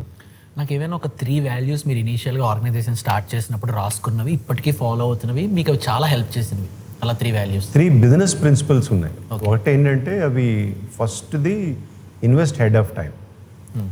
అంటే ఈరోజు కావాల్సిన డబ్బులు ఈరోజు కావాల్సినది ఈరోజు కాదు, ఎల్లుండి కావాల్సింది ఈరోజు ఇన్వెస్ట్ చేసుకో. అది దానివలన చాలా అడ్వాంటేజ్ జరిగింది, మాకు అనుకూలంగా జరిగింది. రెండోది ఏంటంటే ఒకటే క్వాలిటీ అన్ని మార్కెట్లకి. ఇప్పుడు కొంతమంది ఏం చేస్తారంటే ఫార్మాలో ఒక క్వాలిటీ ఇండియాకి, ఒక క్వాలిటీ అమెరికాకి, ఒక క్వాలిటీ జపాన్కి అలా చేస్తారు. ఇది ఉంటుందా మార్కెట్లో? ఉంటుంది. ఒక ఫెసిలిటీ ఏంటంటే అమెరికాకి, ఒక ఫెసిలిటీ జపాన్కి, అలా ఉంటుంది. మేమేమనుకున్నామంటే అదే ఫెసిలిటీ నుంచి అన్ని మార్కెట్లకి ఒకటే క్వాలిటీ వెళ్ళాలి, ఒకటే క్వాలిటీ. ఓకే, అదొక ప్రిన్సిపల్ అండి. మూడోది ఏంటంటే human values or human value. You have to respect human as a human. ఈ 3 బిజినెస్ ప్రిన్సిపల్స్ పెట్టుకున్నాం. వాల్యూస్కి వచ్చేసరికి నాలెడ్జ్, ఇన్నోవేషన్ అండ్ ఎక్సలెన్స్. ఈ 3 వాల్యూస్ని ముందు నుంచి పెట్టుకున్నాం.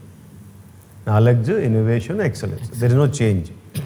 అయితే మధ్యలో ఏం చేసామంటే కొన్నాళ్ళకి ఒక టాప్ 40 పీపుల్ ఆర్గనైజేషన్లో ఒక దగ్గర వర్క్షాప్ కండక్ట్ చేసి ఈ వాల్యూస్ కాకుండా ఇంకేమైనా వాల్యూస్ యాడ్ చేయాలా, అయితే ఈ వాల్యూస్ని అయినా మార్పు చేయాలా అనేది ఆలోచించుకుంటే ఇంకొక 2 వాల్యూస్ యాడ్ చేసాం, integrity and care. Okay. So now our 5 core values are knowledge, innovation, excellence, integrity and care. Okay, care and integrity explain చేయండి. అవి స్టార్టింగ్లో లేవు, తర్వాత వచ్చాయి. తర్వాత ఇంటిగ్రిటీ ఏంటంటే, సో ఆ ఇంటిగ్రిటీ లేకపోతే నీకేముండదు. మీకు చెప్పాను కదా, follow the values, valuation will follow. Similarly ఆ ఇంటిగ్రిటీ అనేది మనకి వెరీ వెరీ ఇంపార్టెంట్. కేర్ అనేది ఏమవుతుందంటే, మేము ఎయిడ్స్ డ్రగ్ చేస్తున్నాము, క్యాన్సర్ చేస్తున్నాము. ఈ pharmaceutical companies it will make people to live better. Right. People జీవితాన్ని మంచిగా మారుస్తుంది.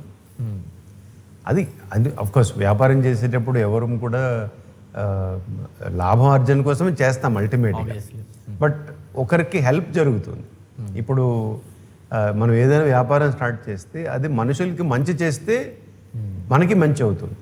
ఇప్పుడు మేము 1 in 4 ARV ఎయిడ్స్ పేషెంట్స్ మా డ్రగ్ని తీసుకుంటారు గ్లోబల్ లెవెల్లో.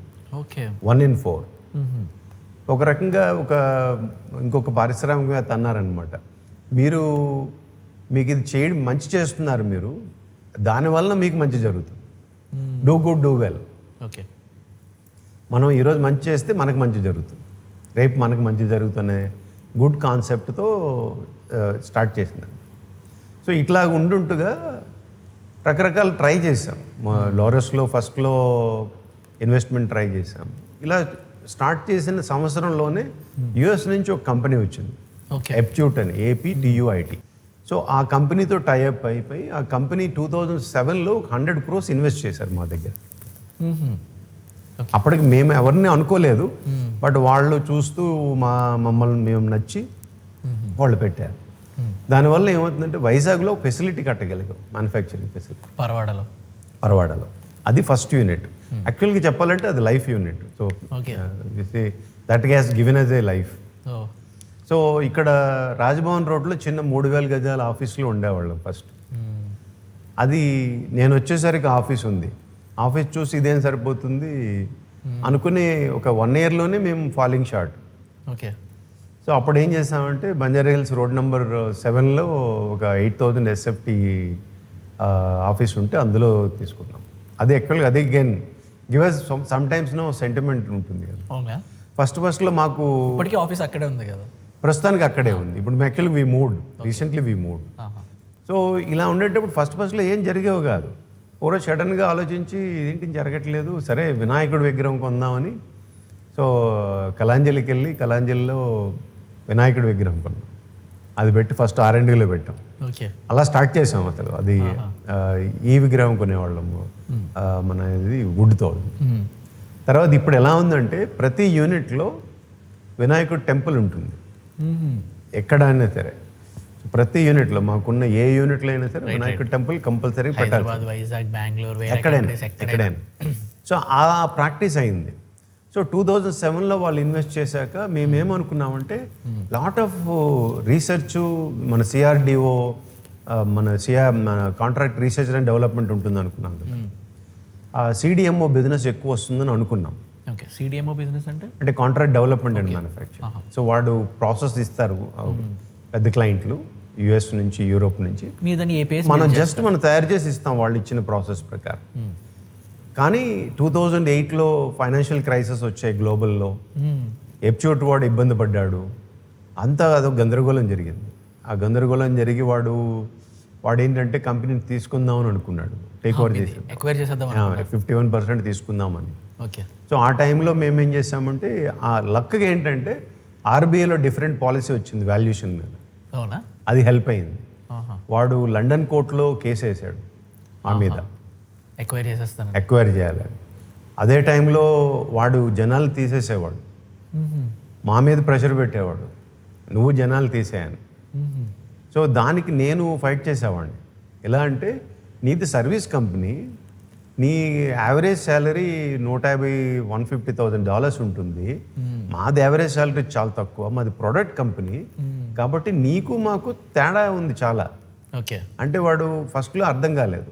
కానీ నువ్వు ఏం రూపాయి ఇవ్వట్లేదు మాకు, మేమే గ్యారంటీ ఇచ్చాం బ్యాంకులకి, మేమే ఇబ్బందులు పడుతున్నాం, మేమే అప్పులు తెస్తున్నాం, నీకెందుకు బాధ, నీ అదే వినేదే లేదని చాలా గట్టిగా చెప్పడం జరిగింది. ఇట్స్ ఏ ఫైట్, గట్టి ఫైటే. 2008 తర్వాత వాడు లండన్ ఆర్బిట్రేషన్కి వేశాడు. ఆర్బిట్రేషన్లో మేము ఫైట్ చేస్తూ ఉన్నాం, మాకు తప్పదు. ఫైట్ చేసిన తర్వాత అప్పుడు మేము US వెళ్ళి చెప్పాము వాడికి, నువ్వు ఏం ఇబ్బంది పడక, నన్ను ఇబ్బంది పెట్టక, నువ్వు ఒక్క 6 నెలలు టైం ఇస్తే నిన్ను కొనేస్తాం, నీకు ఎవరన్నా తీసుకొచ్చి నేను కొనేస్తాం, లేదా ఇంకొక 6 నెలలు టైం నువ్వు ఇంకొక 1 year 2 years ఉంటే నువ్వు హోల్డ్ చేయి, నీకు చాలా డబ్బులు వస్తాయని చెప్తే వాడు వినలే. ఓకే. వినకుండా ఆర్బిట్రేషన్కి వెళ్ళాడు. వాడు ఒక $1 million సెవరల్ మిలియన్స్ ఖర్చు పెట్టాడు, మాకు సెవరల్ క్రోర్స్ అయింది. ఫైనల్గా అప్పుడు వాడు దారికి వచ్చాడు. కేసు కొంచెం ముందుకు వెళ్ళాక దారికి వచ్చాడు. వాడికి అర్థమైంది. దారికి వచ్చి లేదు చూడండి అంటే అప్పుడు మేము ఫెడిలిటీని తీసుకొచ్చాం. ఫెడిలిటీ వాడిని తీసుకొస్తే ఫెడిలిటీ వాడు వాళ్ళని కొన్నాడు. అప్పుడు కూడా వాడు ఏం చేశాడు, మొత్తం అమ్మకుండా వాడు 100 కోట్లు పెట్టాడు కదా, 100 కోట్లు వచ్చేంత వరకు అమ్ముకున్నాడు. అంటే ఇందులో కూడా బిజినెస్ ప్రిన్సిపల్ చూస్తే ఒక్కోసారి అవకాశం వస్తే మన ప్రిన్సిపల్ తీసుకుని వదిలేయాలా, ఆ ప్రాఫిట్ మల్టిపుల్ అవుతుంది. రైట్. సో అట్లాగా వాడు చేసుకున్నాడు. 2012లో జరిగింది. 2014కి వచ్చేసరికి మళ్ళీ ఇంకొక PEని తీసుకొచ్చాం, వాడు వాబక్ పింకస్. వాళ్ళప్పుడు ఎప్చూట్ వాడు ఏం అమ్మలేదు, కానీ ఫెడిలిటీ వాడు కొంత డబ్బులు తీసుకున్నాడు. ఓకే. 2 సంవత్సరాల్లోనే. 2016లో we went for an IPO. Right. ఆ టైం అప్పుడు ఎప్చూట్ వాడు మొత్తం అమ్మేశాడు, ఫెడిలిటీ అండ్ వాబక్ పింకస్ వాడు కొంత అమ్ముకున్నారు. 2022లో వాళ్ళిద్దరూ మొత్తం అమ్మేశారు మొత్తం. అయితే ఈ కంపెనీ పెట్టేటప్పుడు ఏంటంటే ఒక ప్రిన్సిపల్, అంటే ఇండివిజువల్ కూడా వచ్చేస్తుంది మనకి అది. You want to be a small fish in a big pond or big fish in a small pond. Or in financial టర్మ్స్లో చెప్పాలంటే you want to have a small pie in a big cake or big pie in a small cake. ఇది principle. So we followed, we want to have a small pie in a big cake. That's how promoters never hold more than 27% equity in the company. Okay. So ఇప్పుడు మనం కెరీర్లో కూడా చూడాలి జనాలు, నేను బాగా exposure వస్తుందా డబ్బులు వస్తాయా. ఫస్ట్ ఎక్స్పోజర్ వస్తే తర్వాత డబ్బులు వస్తాయి, ఆటోమేటిక్ డబ్బులు వస్తాయి. సో అట్లా ప్రిన్సిపల్ తీసుకొని we're doing it. Equity side ఇలా చేశాం. అయితే ఫస్ట్ లోన్కి వచ్చేసరికి ఎస్బీఐ వాళ్ళు చాలా సపోర్ట్ చేశారు మీకు. అంటే లైక్ మీరు ఓన్లీ మొత్తం ఈక్విటీ మీద డిపెండ్ అవ్వలేదు, సగం లోన్ సగం ఈక్విటీ. 200 కోట్లు లోన్ తీసుకున్నాం ఫస్ట్. రూపాయి రెవెన్యూ లేకుండా 200 కోట్లు అప్పించాడు ఎస్బీఐ వాడు. అంటే ఏమవుతుందంటే అప్పటి వరకు నేను డీల్ చేసింది కానీ సత్యనారాయణ గారు మీ ఇద్దరు తెలుసు కాబట్టి ఎస్బీఐ వాడికి మిమ్మల్ని నమ్మి 200 crores ఇచ్చారు. నమ్మి 200 crores ఇచ్చాడు. అంటే బిజినెస్, ఓకే, అంటే బిజినెస్ మోడల్ తెలుసు వాళ్ళకి. ఓకే. తర్వాత ఆస్తి ఉంటుంది కదా, మనం ప్రాపర్టీ క్రియేట్ చేస్తున్నాం. Okay. We're not buying something, we're buying property, creating property. దాంతో అసలు రియల్లీ వాళ్ళు సపోర్ట్ చేశారు. ఇప్పటికీ వాళ్ళకి మేము అన్రిటర్న్ ఫస్ట్ రైట్ ఆఫ్ రిఫ్యూజల్, ఏమైనా మాకు ఏదైనా కొత్త అవకాశం, కొత్త లోన్ కానీ కొత్త వ్యాపారం కానీ చేయాలంటే మేము ఫస్ట్ ఎస్బీఐకి వెళ్ళి అడుగుతాం, నువ్వేమైనా తీసుకుంటావా, నువ్వు తీసుకుంటే నువ్వే తీసుకో, లేకపోతే మేము ఇంకెవరి దగ్గరికి వెళ్తాం. ఓకే. అంటే that relation is very very important. మనం ట్రాన్సాక్షన్ చూడకూడదు. రైట్. ఒక్కొక్కసారి కొంచెం ఎక్స్ట్రా పే చేయాల్సి వస్తుంది, but that's very good. Very strong relation with the banking. ఎందుకు అంటే ట్రాన్స్పరెన్సీ. ఇప్పుడు ఆర్బిట్రేషన్ అయ్యేటప్పుడు అసలు వెరీ టఫ్. నేనైతే ఒక 3 నెలలు ఇంట్లో డిన్నర్ చేయలేదు. మార్నింగ్ 10కి ఆఫీస్కి వెళ్తే 10 to 12, 12:30 వరకు లంచ్ వరకు రెగ్యులర్ ఆఫీస్ వర్క్ చూసుకొని, లంచ్కి మాకు ఒక లాయర్ వచ్చేవారు బయట నుంచి, నరసింహం గారని, ఆయన చాలా హెల్ప్ చేశారు. ఇక్కడ హైదరాబాద్లో ఉంటారు. మా కొలీగ్ ఒక అతను ఉండేవాడు. మీ ముగ్గురం కలిపి కాన్ఫరెన్స్ రూమ్లో కూర్చొని ఆ కేసుని ఎలా చేయాలి, ఏం చేయాలి, ఇదంతా అయ్యేసరికి రాత్రి 12 అయ్యేది. ఇన్స్ట్రక్షన్ ఏంటంటే ఆఫీస్లో 8 గంటలకు వచ్చి ఏం తింటామో అడిగి భోజనం 8:30 తెచ్చేయాలి, భోజనం 8:30 చేసేయాలి, డిన్నర్ ఆఫీస్లోనే చేసి 12 వరకు వర్క్ చేసి, అప్పుడు ఏంటంటే లిటరల్గా నేను కారు వెనకాతలు పడుకుని పోయేవాడిని. ఇల్లు వచ్చినాక మా డ్రైవర్ లేపేవాడు, సరే ఇల్లు వచ్చింది లేవండి అని. లేచి ఇంట్లోకి వెళ్ళి గ్లాస్ మధ్య దాకా పడుకునేవాడిని. అప్పుడు ఫ్యామిలీ కూడా బాగా సపోర్ట్ చేశారు. అది వెరీ క్రూషియల్. అది ఏమైందంటే దానికి ముందు చాలా ఫ్రస్ట్రేషన్ వచ్చింది నాకు. వచ్చింది అప్పుడు మాకు అంకుల్ అనేవాడిని నేను. మేము యాక్చువల్గా రెడ్ బిల్డింగ్ అంకుల్ అనేవాళ్ళం. అందరికీ అంకుల్ ఆయన. ఆయన మై ఫస్ట్ స్పిరిచువల్ గురు. ఆయన నాగోల్లో గట్టు ఉండేవారు అటుపక్క. సో ఒకరోజు వెళ్ళి, అంకుల్ నాకు ఫ్రస్ట్రేషన్ వచ్చేస్తుంది, ఐఎమ్ అనేబుల్ టు మేనేజ్ అంటే, ఆయన నాకు పిలిచి ఒక కూర్చొని పెట్టి మొత్తం స్టోరీ విని కూర్చొని పెట్టి నాకు ఒక చెప్పాడనమాట. నీ ఒక్క కుటుంబం కాదు, నీకు ఎంతమంది ఎంప్లాయీస్ ఉన్నారు. ఆ రోజుల్లో 800 మంది ఎంప్లాయీస్ ఉండేవారు. ఇంకా ఇండైరెక్ట్గా ఎవరైనా ఉంటారా, ఇండైరెక్ట్గా ఇంకొక 600 నుంచి 800 మంది ఉంటారు. ఇంతమంది ఫ్యామిలీస్ నీ మీద డిపెండ్ అయ్యి ఉన్నాయి. నువ్వు ఫ్రస్ట్రేట్ అయితే ఎలాగా. అసలు చాలా ఇన్స్పైర్ చేశారు ఆయన నాకు. ఇప్పటికీ ఉంటుంది. ఇప్పటికి నేను మా కొలీగ్స్ కూడా చెప్తా, నీ గురించి కాదు మనం ఏదైనా డెసిషన్ తీసుకునేది, ఇంతమంది ఇన్ని వేల కుటుంబాలు మన మీద ఆధారపడి ఉన్నాయి. అలా అనుకునేటప్పుడు మనం ఎప్పుడు తప్పుడు నిర్ణయం తీసుకో. రైట్. ఎథికల్గా రైట్ వెళ్తాం. You're right. ఎథికల్గా రైట్ వెళ్తాం. అట్లాగా ఆయన he inspired me. That gave a motivation. మళ్ళీ వర్క్ చేసుకొని అది అది అయిన తర్వాత, బికాజ్ అప్పుడు ఈ సెటిల్ చేసుకోవాలని ఆర్బిట్రేషన్ సెటిల్ చేసుకున్నాం, ఫెడిలిటీ వాడు ఇన్వెస్ట్ చేశాడు, అన్నీ ఒకేసారి జరిగినాయి. అప్పుడే రీబ్రాండింగ్ చేసాం. కంపెనీ ఫస్ట్ లోరస్ ల్యాబ్స్ ఉండేది, తర్వాత ఎప్చ్యూట్ లోరస్ మార్చాము, తర్వాత మళ్ళీ లోరస్ ల్యాబ్స్ అయింది. So this is the evaluation happened in the almost like 2005 నుంచి 2012కి. 2012కి అంటే కొంతమంది తెలుసుకోవాలి. రీబ్రాండింగ్ చేసేటప్పుడు ఒక ముంబై ఒక ఏజెన్సీ పనిచేసింది. ఆ రోజుల్లో ఆ ఏజెన్సీలు అందరూ ఉమెనే, నో మెన్. ఆ రోజుల్లో 2012లో we used only Skype, no in person meeting. అవునా? అసలు బ్యూటిఫుల్ బ్రాండ్ క్రియేట్ చేశారు. ఆ లోగో 3 సర్కిల్స్ అంతా వాళ్ళు క్రియేట్ చేసిందే. కలర్స్ కానీ వండర్ఫుల్ జాబ్. ఆ టైం అప్పుడు వాళ్ళు అడిగేవారు అనమాట, what is your role model companies. మా CEO సత్యనారాయణ గారు ఏం చెప్పారంటే, ఆయన లాంజా అండ్ BASF గ్లోబల్ లెవెల్లో చెప్పేవారు. ఇండియా లెవెల్లో ఎవరు అంటే doctor Reddy's. Okay. Non pharma side అంటే ఆ రోజుల్లో ఇన్ఫోసిస్ చెప్పేవాళ్ళు. సో ఇవి ఇన్స్పిరేషన్. అంటే వాళ్ళు హౌ వీఆర్ టేకింగ్, వాళ్ళు 2-3 ఆల్టర్నేటివ్స్ ఇచ్చారు లోగో రీబ్రాండింగ్ వాటి మీద. అది చాలా అసలు వర్క్. ఈరోజు ఆలోచిస్తే ఆ రోజు అన్ని యాక్టివిటీస్ ఎలా జరిగాయి అంటే అలా జరిగాయి. అంత పెద్ద టీం కూడా లేదు. రైట్. బట్ యాక్చువల్లీ ఇక్కడ ఏమవుతుందంటే ఇన్ని యాక్టివిటీస్ చేయడానికి కారణం టీం. అసలు మేము 12 గంటలు 1 గంట వరకు వర్క్ చేసిన, we use to play TT in the night. So dinner చేసిన తర్వాత 10:30, 11 కల్లా కాసేపు టీటీ ఆడుకొని మళ్ళీ రిఫ్రెష్ అయ్యి మళ్ళీ వర్క్ చేసుకునేవాళ్ళు. సో అట్లా we have done a good job in that time. So this is the equity journey of Laurus. Right. ప్రోడక్ట్లకు వచ్చేసరికి ఏమైందంటే, ఫస్ట్ CRO అనుకున్న, కాంట్రాక్ట్ డెవలప్మెంట్ మ్యానుఫ్యాక్చర్ అనుకున్న ఒక ప్రోడక్ట్ ఇన్నోవేషన్ జరిగింది. సత్యనారాయణ గారు అగైన్ ఎఫవరెంజ్ అని ఒక ARV ప్రోడక్ట్ గ్లోబల్లో 3rd జనరేషన్ ప్రాసెస్ డెవలప్ చేశారు ఆయన. చేసిన తర్వాత ఆ ప్రోడక్ట్ని మిగతా కంపెనీలకు ఇద్దామని వి అప్రోచ్డ్ ఫ్యూ కంపెనీస్. ఎవరు తీసుకోలే. మేమేమన్నామంటే, టెక్నాలజీ ఇస్తాము, నీకు సేవింగ్ అయిన దాంట్లో 50% మాకు ఇవ్వండి. ఓకే. అంటే ఎవరు ముందుకు రాలే. అప్పుడే కన్స్ట్రక్షన్ స్టార్ట్ చేస్తున్నాం వైజాగ్లో. ఒక ప్రొడక్షన్ బ్లాక్ని దీని గురించి మార్చేసాం ఈ ప్రోడక్ట్ తయారు చేయడానికి.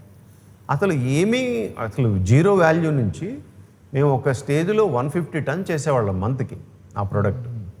ఇప్పుడు అగైన్ జీరో అయిపోయింది. అంటే క్లోజ్ టు జీరో కాదు కానీ కొంచెం చాలా తక్కువ చేస్తున్నాం. బట్ ఇంత ఎవాల్యుయేషన్లో కూడా company able to sustain over a period of time. ఒక్కొక్కసారి ఒక్కొక్కటి మూవ్ అవుతూ వస్తుంది. ఒక్కొక్క ఆంకాలజీ డ్రగ్స్ చేసాము ఫస్ట్లో. అవి అగైన్ కొన్ని కంపెనీలు చాలా హెల్ప్ చేశాయి. 2 కంపెనీలు మాకు ఇనీషియల్గా హెల్ప్ చేశాయి. అంటే ఏదో ఒక యాంకర్ ఉండాలి. యాంకరింగ్ కంపెనీస్ కానీ యాంకరింగ్ అసోసియేషన్ కానీ అది మనకి ఫస్ట్ సేవ్ చేస్తుంది అన్నమాట. అలాగే we started making more, we're doing more. ఎక్కడ క్వాలిటీలో ఎక్కడ కాంప్రమైజ్ అవ్వలేదు. Then regulatory approvals. ఇంకొక ప్రిన్సిపల్ ఏం చేసామంటే, every time you have to think fresh. 2 సంవత్సరాలకు ఒకసారి we use to have a strategy meeting. Okay. At management level, at board level strategy meeting చేసి మనం తీసుకున్న నిర్ణయాలు కరెక్ట్గా ఉన్నాయా, ఇంకా కొత్తగా ఏం చేయాలి. ఈ దీంట్లో కొత్త ఐడియాలు వచ్చి ఫార్ములేషన్కి వెళ్ళాలనుకున్నాము. ఫార్ములేషన్కి వెళ్ళేటప్పుడు ఒక 3 years సఫర్ అయ్యాము. ఓకే. అంటే మీకు గ్రీన్ ఫీల్డ్లో ఫార్మాలో 4 సంవత్సరాలు పడుతుంది డబ్బులు రావడానికి. అవునా? అంటే కన్స్ట్రక్షన్కి 2 సంవత్సరాలు, 18 months నుంచి 24 months పోద్ది. బిల్డింగ్కే పోతుంది. బిల్డింగ్ వాటికి అక్కడ నుంచి వ్యాలిడేషన్ బ్యాచ్లు వేయాలి, మా USFDAతో ఫైల్ చేయాలి, USFDA వాడు వచ్చి ఇన్స్పెక్ట్ చేయాలి, అప్రూవల్ చేయాలి. దీనికి 3 to 4 years మినిమం. మీరు ఎలా మేనేజ్ చేస్తారు సార్ కంపెనీ? బికాజ్ ఇప్పుడు ఉన్న వాళ్ళు 30 days పేమెంట్కే తప్పదు. You have to build like that. Okay. అంటే ఏం చేంజ్ అవుతుంది అలా బిల్డ్ చేయడానికి? ఏం కావాల్సి వస్తుంది? అంటే మీరు ముందుగుండేనే అనుకొని ఆ డబ్బులు సేవ్ చేసుకోవాలి. సేవ్ చేసుకొని ఆ డబ్బులు ముందే ప్రొజెక్ట్ చేసుకోవాలి. నాకు ఈ 4 డబ్బులు రావు, లాంగ్ టర్మ్ గోల్ పెట్టుకొని అవన్నీ ప్లాన్ చేసుకోవాలి. ఆ ప్లాన్ చేసుకోకపోవడం వల్లే చాలా కంపెనీలు సఫర్ అయిపోతాయి. వాళ్ళు ఏమనుకుంటారు, 4 years 4 years ఎందుకులే, 2 సంవత్సరాలు చేసేద్దాం అని 2 సంవత్సరాలు ప్లాన్ చేసుకుంటారు. 2 సంవత్సరాలు డబ్బులు లేకపోతే ఇంకా 3rd year నుంచి చాలా సఫర్ అయిపోతారు. అసలు నార్మల్గా ఫార్మా కంపెనీస్ గురించి మాట్లాడుకుంటే, అంటే లైక్ ఇది రీసెర్చ్ చేయకముందు ఏం నాలెడ్జ్ లేనప్పుడు లేమెన్స్ ఏమైనా మాట్లాడుకున్నప్పుడు ఒక డ్రగ్ ప్రైస్ తక్కువ ఉంటుంది, ఇంకొక డ్రగ్ ప్రైస్ ఓవర్ ప్రైస్డ్ ఉంటుంది. అంటే లైక్ పీపుల్ కొనుక్కునే దాని స్థాయి కన్నా ఎక్కువ ప్రైస్ ఉంటుంది. అంత ఫార్మా కంపెనీస్ చేతిలో ఉన్నప్పుడు ప్రతి డ్రగ్ని పీపుల్కి అఫోర్డబుల్ ప్రైస్లోనా చీపర్ ప్రైస్కి చేయొచ్చు కదా అని పీపుల్ ఎక్స్పెక్టేషన్స్ ఉంటాయి.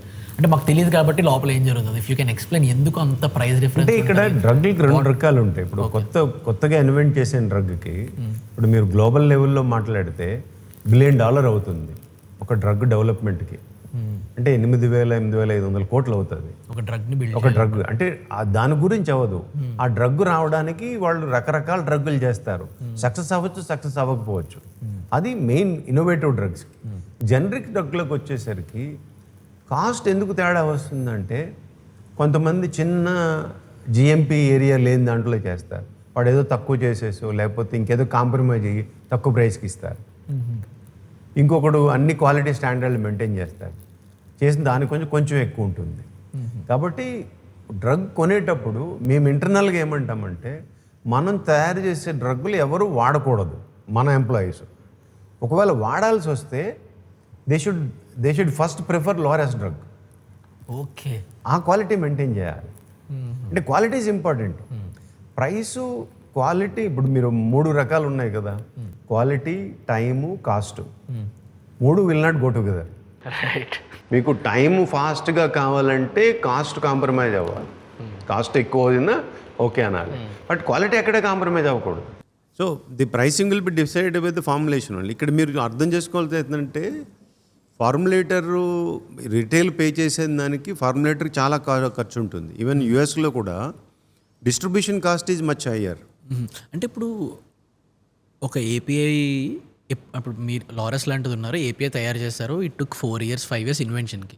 వన్స్ ప్రోడక్ట్ని ఫార్ములేషన్కి సెల్ చేయగానే లారస్ మనీ మేక్ చేస్తుంది, లేదా అది మార్కెట్లోకి వెళ్ళి అంత అవుతున్నప్పుడు మనీ మేక్ చేస్తుంది. It's all depends. మనం ఎవరికైనా థర్డ్ పార్టీకి అమ్మాము అనుకోండి, యూఎస్లో కస్టమర్కి అమ్మేస్తే ఇక మనకి అక్కడి నుంచి వస్తుంది డబ్బులు. ఓకే. అది కాకుండా మనమే డిస్ట్రిబ్యూట్ చేస్తే ఫార్ములేషన్ అది వాళ్ళు అక్కడ అమ్మే వస్తుంది. అది యూఎస్ మార్కెట్ అంతా డిఫరెంట్. ఓకే. మన ఇండియా మార్కెట్ ఈజ్ బెటర్ యాక్చువల్గా ప్రైసింగ్, అంటే డిస్ట్రిబ్యూషన్ ప్రాసెస్లో. అక్కడ ఏమైందంటే అమ్మి వాడు వచ్చిన తర్వాత వస్తుంది అనమాట. It's a different market US. ఇప్పుడు ఏపీఐ లైసెన్స్ మీ దగ్గర ఉంటుంది కదా, ఇది మీరే హోల్డ్ చేస్తారు, అది ఇంకెవరు వాడడానికి అవ్వదు, అది మీరు అలాగే అలాగేం లేదా? Only IP we can't use it. Okay.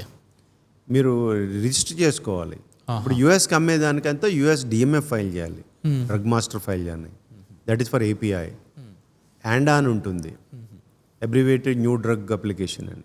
దానికి ఏంటంటే యూఎస్కులో ఫార్ములేషన్కి ఫైల్ చేయాలి. ఫైల్ చేసిన తర్వాత వాళ్ళు అప్రూవల్ ఇవ్వాలి. It is a big process. Bioequivalence చేయాలి. Pharma is a very knowledge based and it's like long gestation business. ఎన్నో ఇయర్స్ నుంచి ఇండస్ట్రీలో ఉన్నారు కాబట్టి జనరల్గా పీపుల్కి ఉన్న మిస్కన్సెప్షన్ ఏముంటుంది ఫార్మా ఇండస్ట్రీ గురించి కానీ, ఫార్మా బిజినెస్ గురించి కానీ మీరు విన్నది? అంటే it's all depends like no how you treat half glass empty or half glass full. అంటే ఇప్పుడు ఫార్మాలో we make people live better. ఇప్పుడు మనం ఇంతకుముందు ఒక ఫీవర్ వచ్చిందో, తలనొప్పి వచ్చిందో అంటే ఒక ట్యాబ్లెట్ వేసుకుంటే అది 1 hour 2 hours తగ్గుతుంది. అది దేనివల్ల అంటే దీనివల్ల సైడ్ ఎఫెక్ట్స్ ఉన్నాయంటే దేనికి ప్రతిదానికి ఉంటుంది. ఇప్పుడు మనం ఫుడ్ లిమిట్గా తీసుకుంటే సైడ్ ఎఫెక్ట్ ఉండదు. ఫుడ్ అదే బాగుందని విపరీతంగా తినేస్తే we will have a side effect కదా. ఒక 2-3 hours ఆయాసపడతాము, we can't do anything, we can't move, అలా ఏదో ఒక దగ్గర కూర్చొని ఉండాల్సి వస్తుంది అట్లా. So you have to take it as a positive and negative. But I think because of pharma today people are living like మన కోవిడ్ వచ్చింది. కోవిడ్ వచ్చేటప్పుడు the kind of an innovation went through, it make many people to live కదా. Of course people have died a lot, many people have died, but it could able to survive also. Covid టైంలో మీకు ఎలా ఉంది? మీకు work చేశారు మీరు అందరూ? We did the best. అవునా? So we have work 24/7. Okay. Nothing, not even single day we taken off. Very అంటే టీమ్ బిల్డింగ్లో, టీమ్ వర్క్లో Covid is the best example. When COVID came in, first we created a WhatsApp group of task force. ఒక mail group, ఒక WhatsApp group create చేసాం. Morning 10 o'clock, evening 5 o'clock we were having calls. We assigned ఒక పర్సన్కి గవర్నమెంట్కి నువ్వు లెటర్లు రాయాలి, ఒక పర్సన్ గవర్నమెంట్ దగ్గరికి వెళ్ళి అప్రూవల్ తెచ్చుకోవాలి, ఒక పర్సన్ ఫండింగ్ అంతా చూసుకోవాలి, ఓకే, ఒక పర్సన్ అట్లాగా we identified. And to make people to work every day we were giving 500 rupees incentive per day, irrespective of the resignation. 500 rupees per day we gave an additional amount. Some of our colleagues got challenges from some apartment, co-apartment, like where you are going to the office, you may carry. వెళ్ళి work చేస్తా. Those we worked them. And what we also worked is, we have, for example, in Amrita Castle, that became a COVID center. We have blocked 15 rooms for several months. If any of our colleague, junior colleagues ఏమవుతుందంటే వాళ్ళకి separate bedroom, separate bathroom ఉండడం కష్టం. So ఎవరికైనా వస్తే we're isolating them okay. In that area.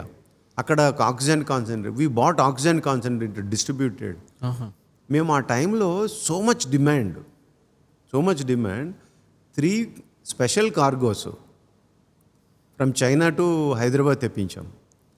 That include PPE kits, then masks. We sanitizer చేసి చాలామందికి distribute చేసాం. Oxygen concentrators ఇండియాలో దొరకకపోతే, నేను సింగపూర్లో ఒక అతనితో మాట్లాడితే, ఈ organized 100 oxygen concentrators from China. అవి తెప్పించి పంచాయతీ వాళ్ళకి ఇచ్చేవాళ్ళం. We did a lot of work. Hare Krishna మూమెంట్తో మాట్లాడి వి డిస్ట్రిబ్యూటెడ్ 10,000 రేషన్ బాక్సెస్.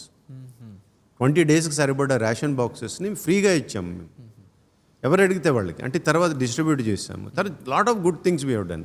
వైజాగ్లో ఏం చేసామంటే, ఒక హాస్పిటల్తో మాట్లాడి ఒక entire wing we dedicated for Laurus.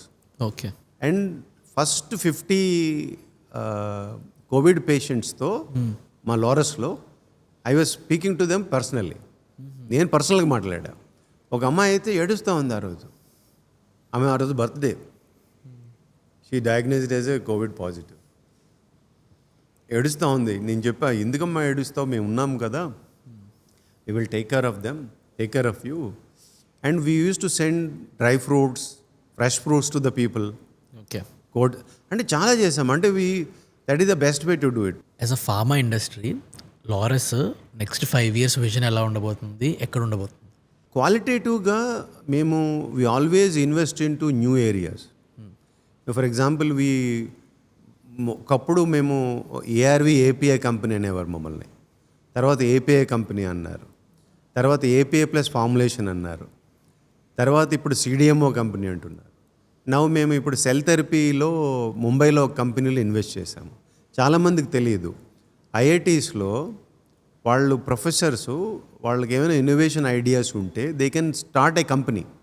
Okay. అలాగే ఐఐటి ముంబై నుంచి ఒక ఆఫ్ షూట్ కంపెనీ ఉంది, that is called immuno act. వాళ్ళు ఏం చేస్తారంటే, ఈ బ్లడ్ క్యాన్సర్లో ఉన్న లుకీమియా, లింపోమా 2 కేటగిరీస్కి ఒక ట్రీట్మెంట్ని వాళ్ళు తయారు చేశారు. ఆ ట్రీట్మెంట్లో వాళ్ళు తయారు చేసేటప్పుడు మాకు ఆపర్చునిటీ వస్తే మేము వెళ్ళి ఇన్వెస్ట్ చేసాం అందులో. ఇప్పటివరకు 500 మంది పేషెంట్స్కి ఆల్రెడీ ట్రీట్ చేశారు. ఓ సూపర్. ఏం చేస్తారంటే, వాళ్ళు బ్లడ్ తీసుకొని బ్లడ్లో నుంచి టీసెల్ ఐడెంటిఫై చేసి టీసెల్కి రీఇంజనీర్ చేస్తారు. మళ్ళీ సేమ్ పేషెంట్కి ఇంజెక్ట్ చేస్తే యాంటీబాడీస్ క్రియేట్ చేసి క్యూర్ అవుతుంది. Okay. Cure percentage is very high. So అలాగా మేము పర్సనల్ కూడా ఇన్వెస్ట్ చేసాము. సత్యనారాయణ గారు ఇన్వెస్ట్ చేశారు, నేను ఇన్వెస్ట్ చేశాను, కొంతమంది సీనియర్ కొలీగ్స్ కూడా ఇన్వెస్ట్ చేశారు.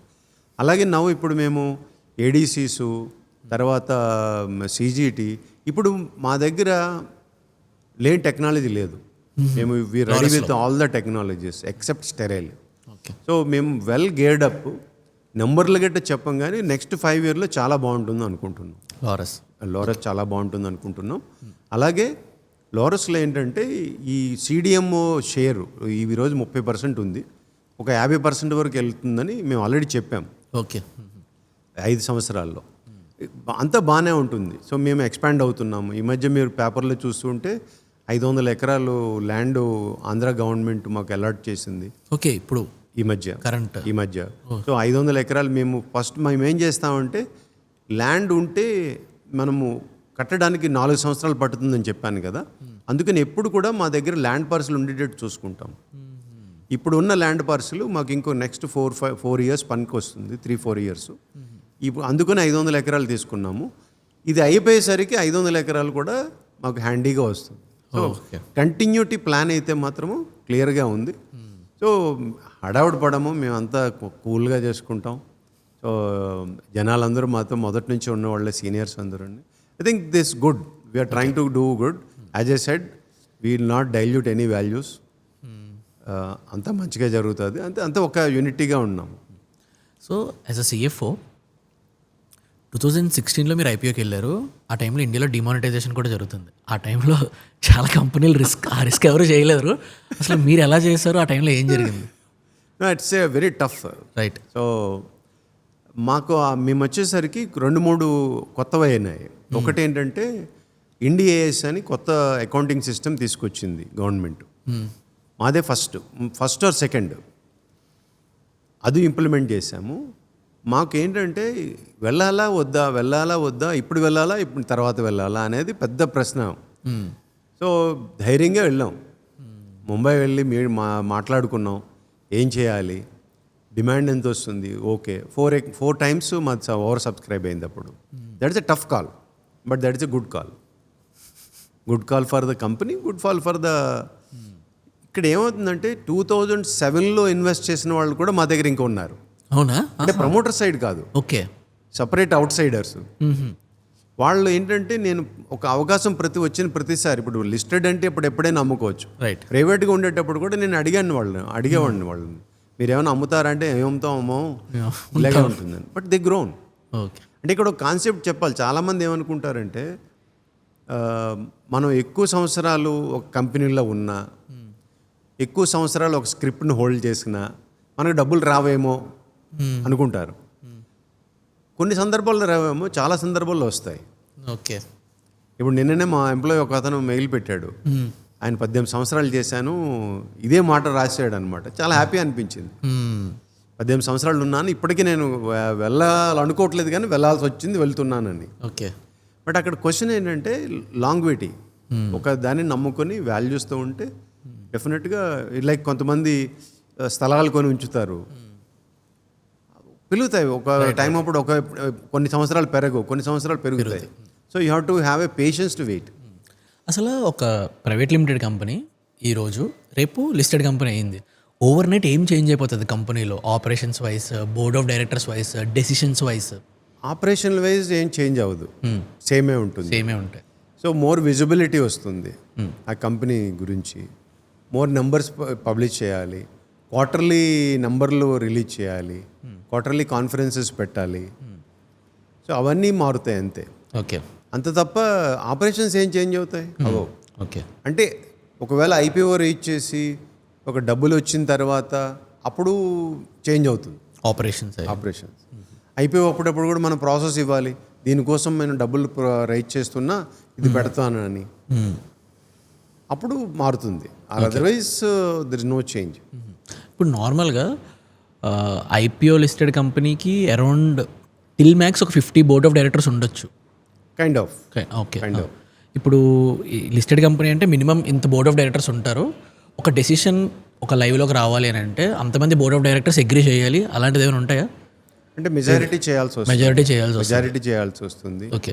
అలాంటప్పుడు ఆ క్లాషెస్ ఎలా ఉంటాయి? లేదా ఒక థింగ్ని లైవ్లోకి తీసుకురావాలంటే అంటే ఎలా ఒప్పిస్తారు ఆ బోర్డ్ ఆఫ్ డైరెక్టర్? ఆ ఇన్ హౌస్ రూమ్ డిస్కషన్స్ ఎలా ఉంటాయి? Concept for example some times అంటే బోర్డ్ రూమ్ మేనేజ్మెంట్లో ఒక్కొక్కసారి ఏమవుతుందంటే ఒక కొత్త పాయింట్ తీసుకొచ్చేటప్పుడు బిఫోర్ బోర్డ్ మీటింగే you need to speak to some people, మాట్లాడుకొని ఎక్స్ప్లెయిన్ చేస్తాం. ఒక్కొక్కసారి ఏమవుతుంది, బోర్డ్ మీటింగ్లోనే మొత్తం ఎక్స్ప్లెయిన్ చేయలేకపోవచ్చు. రైట్. సో ముందు ఎక్స్ప్లెయిన్ చేసి ఈ కారణాల వల్ల ఎలా ప్రపోజ్ చేస్తున్నాము, then we can have a discussion. కొన్ని సందర్భాల్లో ఏమవుతుందంటే board cannot take a decision. అవునా? అప్పుడు డిఫర్ చేస్తారు, ఐటమ్ డిఫర్ చేసి మళ్ళీ ఇంకో కొత్త టైం తీసుకొని దాని టైము ఇచ్చేస్తారు. ఓకే. ఇప్పుడు చాలా స్టార్టప్స్ వాల్యుయేషన్ని చాలా చేస్తున్నాయి. అంటే రెవెన్యూ ఎంత ఉందో ఎవరో చెప్పట్లేదు, వాల్యుయేషన్స్ ఎక్కువ, అంటే వాటిని ఎక్కువ ప్రమోట్ చేస్తున్నారు, దాన్ని ఒక అచీవ్మెంట్లా చెప్తున్నారు. మీరు దీన్ని ఎలా చూస్తారు? అంటే స్టార్టప్స్ రెవెన్యూస్ కన్నా వాల్యుయేషన్స్ మీద ఎక్కువ ఫోకస్ చేసి వాటిని చేసేసి వాల్యుయేషన్ని బాగా గ్లోరిఫై చేస్తున్నారు. అంటే వాల్యుయేషన్ కోసమే చాలా మంది ఇప్పుడు ఫండింగ్ తీసుకుంటున్నారు, ఇలాంటి వాళ్ళు కూడా ఉన్నారు. So how do you see this? Valuation కంటే అసలు బిజినెస్ మోడల్స్ మారిపోయినాయి. ఇంతకుముందు ఏంటంటే ఒక ప్రోడక్ట్ తయారు చేయడము, లేకపోతే ఒక సర్వీసు, ఆ సర్వీస్ని ఇవ్వడము. ఇప్పుడు ఫర్ ఎగ్జాంపుల్ ఇప్పుడు ఒక ఫుడ్ డెలివరీ కంపెనీ ఇప్పుడు అది లాస్ వస్తుంది. లాస్ వస్తుందని దాని వాల్యూ జీరో ఉంటుందా? లేదు, వాల్యూ చాలా ఎక్కువే ఉంటుంది. ఏ బేసిస్లో అంతా ఎక్సెలే. ఈరోజు కస్టమర్ ప్రొఫైల్ మేబీ 1 crore ఉన్నారంటే ఇంకొన్న ఒక 5 yearలో 10 crore మై కస్టమర్ ప్రొఫైల్ పెరుగుతుంది, మై బిజినెస్ ఎంత పెరుగుతుంది, దానివల్ల ఎంత నాకు ప్రాఫిటబిలిటీ వస్తుందని ఆ వాల్యుయేషన్. రైట్, ఫ్యూచర్లో ఎంత స్కేలబిలిటీ ఉందని చూపించాలి. ఉందని that is the current trend of thing. So ఇప్పుడున్న యంగ్ ఆంటర్ప్రినర్స్ మీరు చూస్తున్న వాళ్ళలో, బికాజ్ మీరు ఇప్పుడు యంగ్ ఆంటర్ప్రినర్స్ ఇప్పుడు ఎవరైతే బిజినెస్ చేస్తున్నారు, బికాజ్ నాకు బ్రో చెప్పారు చాలా మందిని మీరు కలుస్తుంటారు, అందరూ వస్తుంటారని. అలాంటి వాళ్ళలో ఇన్ టర్మ్స్ ఆఫ్ మనీ ఎక్కువ మంది చేస్తున్న మిస్టేక్ ఏముంది? అంటే నా ఉద్దేశ ప్రకారం మిస్టేక్ ఏంటంటే సేఫ్టీ మార్జిన్ని పెట్టుకోవట్లేదు అనిపిస్తుంది నాకు. అంటే ఈరోజు మన బిజినెస్ 6 నెలలు పడుతుందా, 12 నెలలు పడుతుందా, 18 నెలలు పడుతుందా? సపోజ్ మనకి 12 నెలలు పడుతుంది అనుకుంటే we should prepare for 18 months safe side. అప్పుడు ఏమవుతుందంటే మనకి కంఫర్ట్ వచ్చి ఒకవేళ తేడా జరిగినా సస్టైన్ అవుతుంది. అది అంటే ఇప్పుడు ప్రతి బిజినెస్లో కన్స్ట్రైంట్స్ ఉంటాయి. Right, constraint is money. ఆ టైం అప్పటికి ఇన్వెస్టర్ ఉండరు, ప్రమోటర్కి చాలా జీల్ ఉంటుంది, కాన్ఫిడెన్స్ ఉంటుంది, ఇన్వెస్టర్కి ఆ కాన్ఫిడెన్స్ ఉండదు, లేకపోతే ఇన్వెస్టర్కి ఆ కాన్ఫిడెన్స్ ఇవ్వలేకపోతాడు ప్రమోటరు. అవన్నీ ఛాలెంజెస్ వస్తాయి. బట్ ఇవన్నీ మేనేజ్ చేసుకోవాల్సిందే కేస్ టు కేస్. ఇప్పుడు మీ ఎంటైర్ జర్నీలో యాజ్ అ సిఎఫ్ఓ మీకు ఒక రెస్పాన్సిబిలిటీ ఉంటుంది. యాజ్ అ సిఎఫ్ఓ రోల్లో మీకు ఒక రెస్పాన్సిబిలిటీ ఉంటుంది. సిఇఓ మైండ్ సెట్లో ఒకటి ఉంటుంది. సో ఈ కాన్ఫ్లిక్ట్ అంటే లైక్ అతని పర్స్పెక్టివ్ రిస్క్ తీసుకోవాలి, గ్రోత్ అనే, మీరు నెంబర్స్ మనీ ఇవన్నీ చూసి మీ ఆన్సర్ ఉంటుంది టేబుల్ మీద. ఈ డిసిషన్ని ఎలా తీసుకొచ్చి ఒక వేలో అయ్యి ఒక మాట మీదకి వస్తారు? Is no science in this, art only. Okay, so CEO అగ్రెసివ్గా ఉండాలి ఆ రోల్ ప్రకారము, సిఎఫ్ఓ కన్జర్వేటివ్గా ఉండాలి ఆ రోల్ ప్రకారం. మన ఇండివిజువల్ మన ఇండివిజువల్ డిఎన్ఏ ఆర్ స్టైల్ ఇంకో రకం ఉండొచ్చు, బట్ ఆ రోల్ ప్రకారం మనం behave like that. Okay, you have to strike between the two it. ఇప్పుడు I also come across in my life అంటే 30 years life, so 30 of career. So కొన్నిసార్లు కొన్ని డెసిషన్లు కరెక్ట్ కాకపోవచ్చేమో అనిపిస్తుంది, బట్ సిఇఓ కరెక్ట్ అనుకుంటారు. సో ఆయన అగ్రెసివ్గా ఉండాలి, లేకపోతే గ్రోత్ ఎక్కడ ఉంటుంది? లేదా బ్యాంక్లో పెట్టుకుంటాం కదా డబ్బులు. లెట్స్ టేక్ 100 కోట్లు ఉంది, 100 కోట్లు నేను రిస్క్ తీసుకొని అనుకుంటే బ్యాంక్లో పెట్టుకుంటా. రిస్క్ తీసుకోవాలి, రిస్క్ ఎంతవరకు తీసుకోవాలి అనేది క్వశ్చన్. సపోజ్ ఇప్పుడు రిస్క్ ఓకే, మనం వర్స్ట్ కేస్ సినారియో ఏమవుతుంది? లెట్స్ టేక్ ఒక డెసిషన్లో ఒక ఇన్వెస్ట్మెంట్ అన్నారు సిఇఓ గారు. ఆ రిస్క్ ఏమవుతుంది? రిస్క్ అసలు 0 అయిపోతుంది అనుకోండి, సిఎఫ్ఓ హ్యావ్ టు ఫైట్. ఆ రిస్క్ ఒక 1-2 years టైం పడుతుంది అనుకోండి, సిఎఫ్ఓ షుడ్ అగ్రీ. ఓకే, ఎందుకంటే ఇక్కడ వాట్ యూర్ లూజింగ్ ఇది టైం వాల్యూ ఆఫ్ మనీ. ఒక 100 crores-కి 2 years అంటే ఒక మేబీ ఒక 15% 20% ఇంట్రెస్ట్ లాస్ అవుతాం అని అనుకోవాలి. ఓకే, ఇలా క్యాలిక్యులేట్ 0 అయిపోయింది అలాగా. అంటే it's a case to case, there no తంబురులు ఇలాగైతే ఇలా చేయాలని ఏం లేదు. ఆ టైము తర్వాత ఏమవుతుందంటే most of the CEOs business understand చేసుకోవాలి. కొంతమంది ఏంటంటే సైడ్ నుంచే చూస్తే, నేను కొన్ని లాంగ్ పీరియడ్ ఉన్నాను కానీ ఇండస్ట్రీలో చాలామంది ఏంటంటే కొంతమంది 3 years 5 years అలా ఉండి మారిపోతూ ఉంటారు. వాళ్ళు బిజినెస్ అండర్స్టాండ్ చేసుకోవాలి, ఫస్ట్ ఇండస్ట్రీని అండర్స్టాండ్ చేసుకోవాలి, బిజినెస్ అండర్స్టాండ్ చేసుకోవాలి, ఆ కంపెనీ డైనమిక్స్ని అండర్స్టాండ్ చేసుకొని ముందుకెళ్ళాలి. బట్ క్యాలిక్యులేటెడ్ రిస్క్ తీసుకోవాలంటాను, not open ended risk. Right, మీరు ఎన్నో ఇయర్స్ నుంచి ట్రావెల్ చేశారు కాబట్టి ఇప్పుడు డాక్టర్ సత్యనారాయణ గారి దగ్గర నుంచి వన్ బెస్ట్ క్వాలిటీ మీకు బాగా నచ్చినది, అది అందరూ నేర్చుకోవాల్సింది, అలాంటి ఏదైనా క్వాలిటీ? బెస్ట్ క్వాలిటీ ఏంటంటే ఆయన చాలా హ్యూమరస్గా ఉంటారు. అసలు ఆయన హ్యూమరస్గా ఉంటారు, చాలా ఒరేషియస్ రీడర్. సో అది I think one has to learn from him. Like ఈ మధ్య మంచి కోట్ చూసా, ఒక మంచి పుస్తకం చదివితే మంచి స్నేహితులు దొరికిన దానికంటే ఉత్తమం అని. ఓకే, ఈ లారస్లో హైరింగ్లో కూడా ఉన్నారు కాబట్టి మీరు హైర్ చేస్తున్నప్పుడు 3 బెస్ట్ క్వాలిటీస్ అంటే 3 ఇంపార్టెంట్ క్వాలిటీస్ ఏం చూస్తారు పర్సన్ హైర్ చేస్తున్నప్పుడు? I think first is attitude. Okay, if is attitude is very good then we should hire.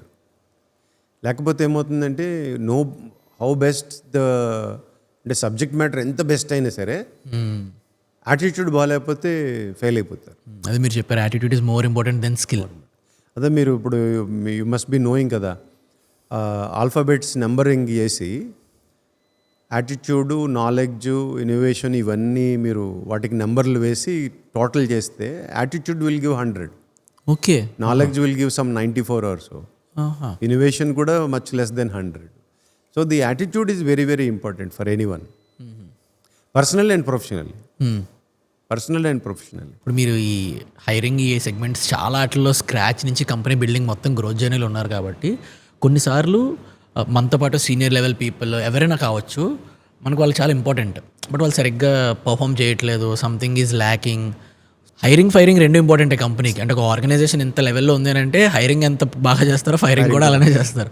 So అలాంటి వాళ్ళతో ఎలా కమ్యూనికేట్ చేస్తారు, అంటే ఎలా కాన్వర్సేట్ చేస్తారు, లైక్ ఫైర్ చేస్తున్నప్పుడు కానీ, అంటే ఒక అన్కంఫర్టబుల్ కాన్వర్సేషన్ ఎలా చేస్తారు? అంటే ఇక్కడ ఏమవుతుందంటే మన దగ్గర నుంచి ఫైరింగ్గా కాకపోయినా మామూలుగా వెళ్ళిన పీపుల్ మన సంస్థ నుంచి వెళ్ళేటట్టయితే వాళ్ళ అంబాసిడర్స్ ఫర్ ద ఆర్గనైజేషన్. వెళ్ళేటప్పుడు ఎవరిని కూడా బ్యాడ్గా ట్రీట్ చేయకూడదు. అంటే కంపెనీ నేమ్ బయటికి వెళ్ళాక బ్యాడ్ అవుతుందనా? బ్యాడ్ ట్రీట్ చేయకూడదు, ఎందుకంటే they will hurt actually. So ఒకరు బాగలేరు అంటే వాళ్ళకి ఏమైనా ట్రైనింగ్ ఇవ్వచ్చా, వాళ్ళకి ఏమైనా చెప్పాలా, కౌన్సిలింగ్ చేయొచ్చా, అలా చేసి ట్రై చేయాలి.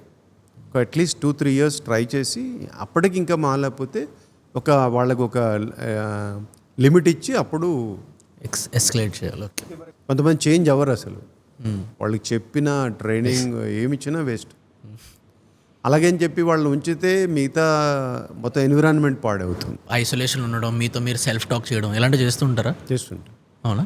I try to. అంటే మా మదర్ కూడా ఉన్నారు కాబట్టి యాక్చువల్గా sometimes talking to my mum also will give lot of satisfaction, clarity. అంటే తనతో డిస్కస్ చేయను అవేవన్నీ, మామూలుగా మాట్లాడుకుంటాము. సో ఆమె ఏజ్డ్ కాబట్టి ఆమె ఏదో చెప్తా ఉంటారు, అటు లిజన్. అండ్ దెన్ ఒకప్పుడు ఆమెకు భాగవతం, భగవద్గీత అవన్నీ చదివి వినిపించేవాడిని ఆమెకి, రోజుకు 15 నిమిషాలు అలాగా. లక్కీలీ ఇప్పుడు ఆమె చదువుతుంది. So sometimes she will discuss, ఈరోజు రామాయణం చదివాను, రామాయణంలో ఈ పాట ఉంది, లేకపోతే ఆమెకు అర్థం కాకపోతే అడుగుతుంది. అంటే నాకేదో తెలుస్తుంది కాదు కానీ నేను ఆయన మళ్ళీ చదివేసి ఒక్కసారి ఇదమ్మా ఇదని చెప్తూ ఉంటాము. ఆమెతో మాట్లాడడం కూడా యాక్చువల్గా ఐ గివ్ లాట్ ఆఫ్.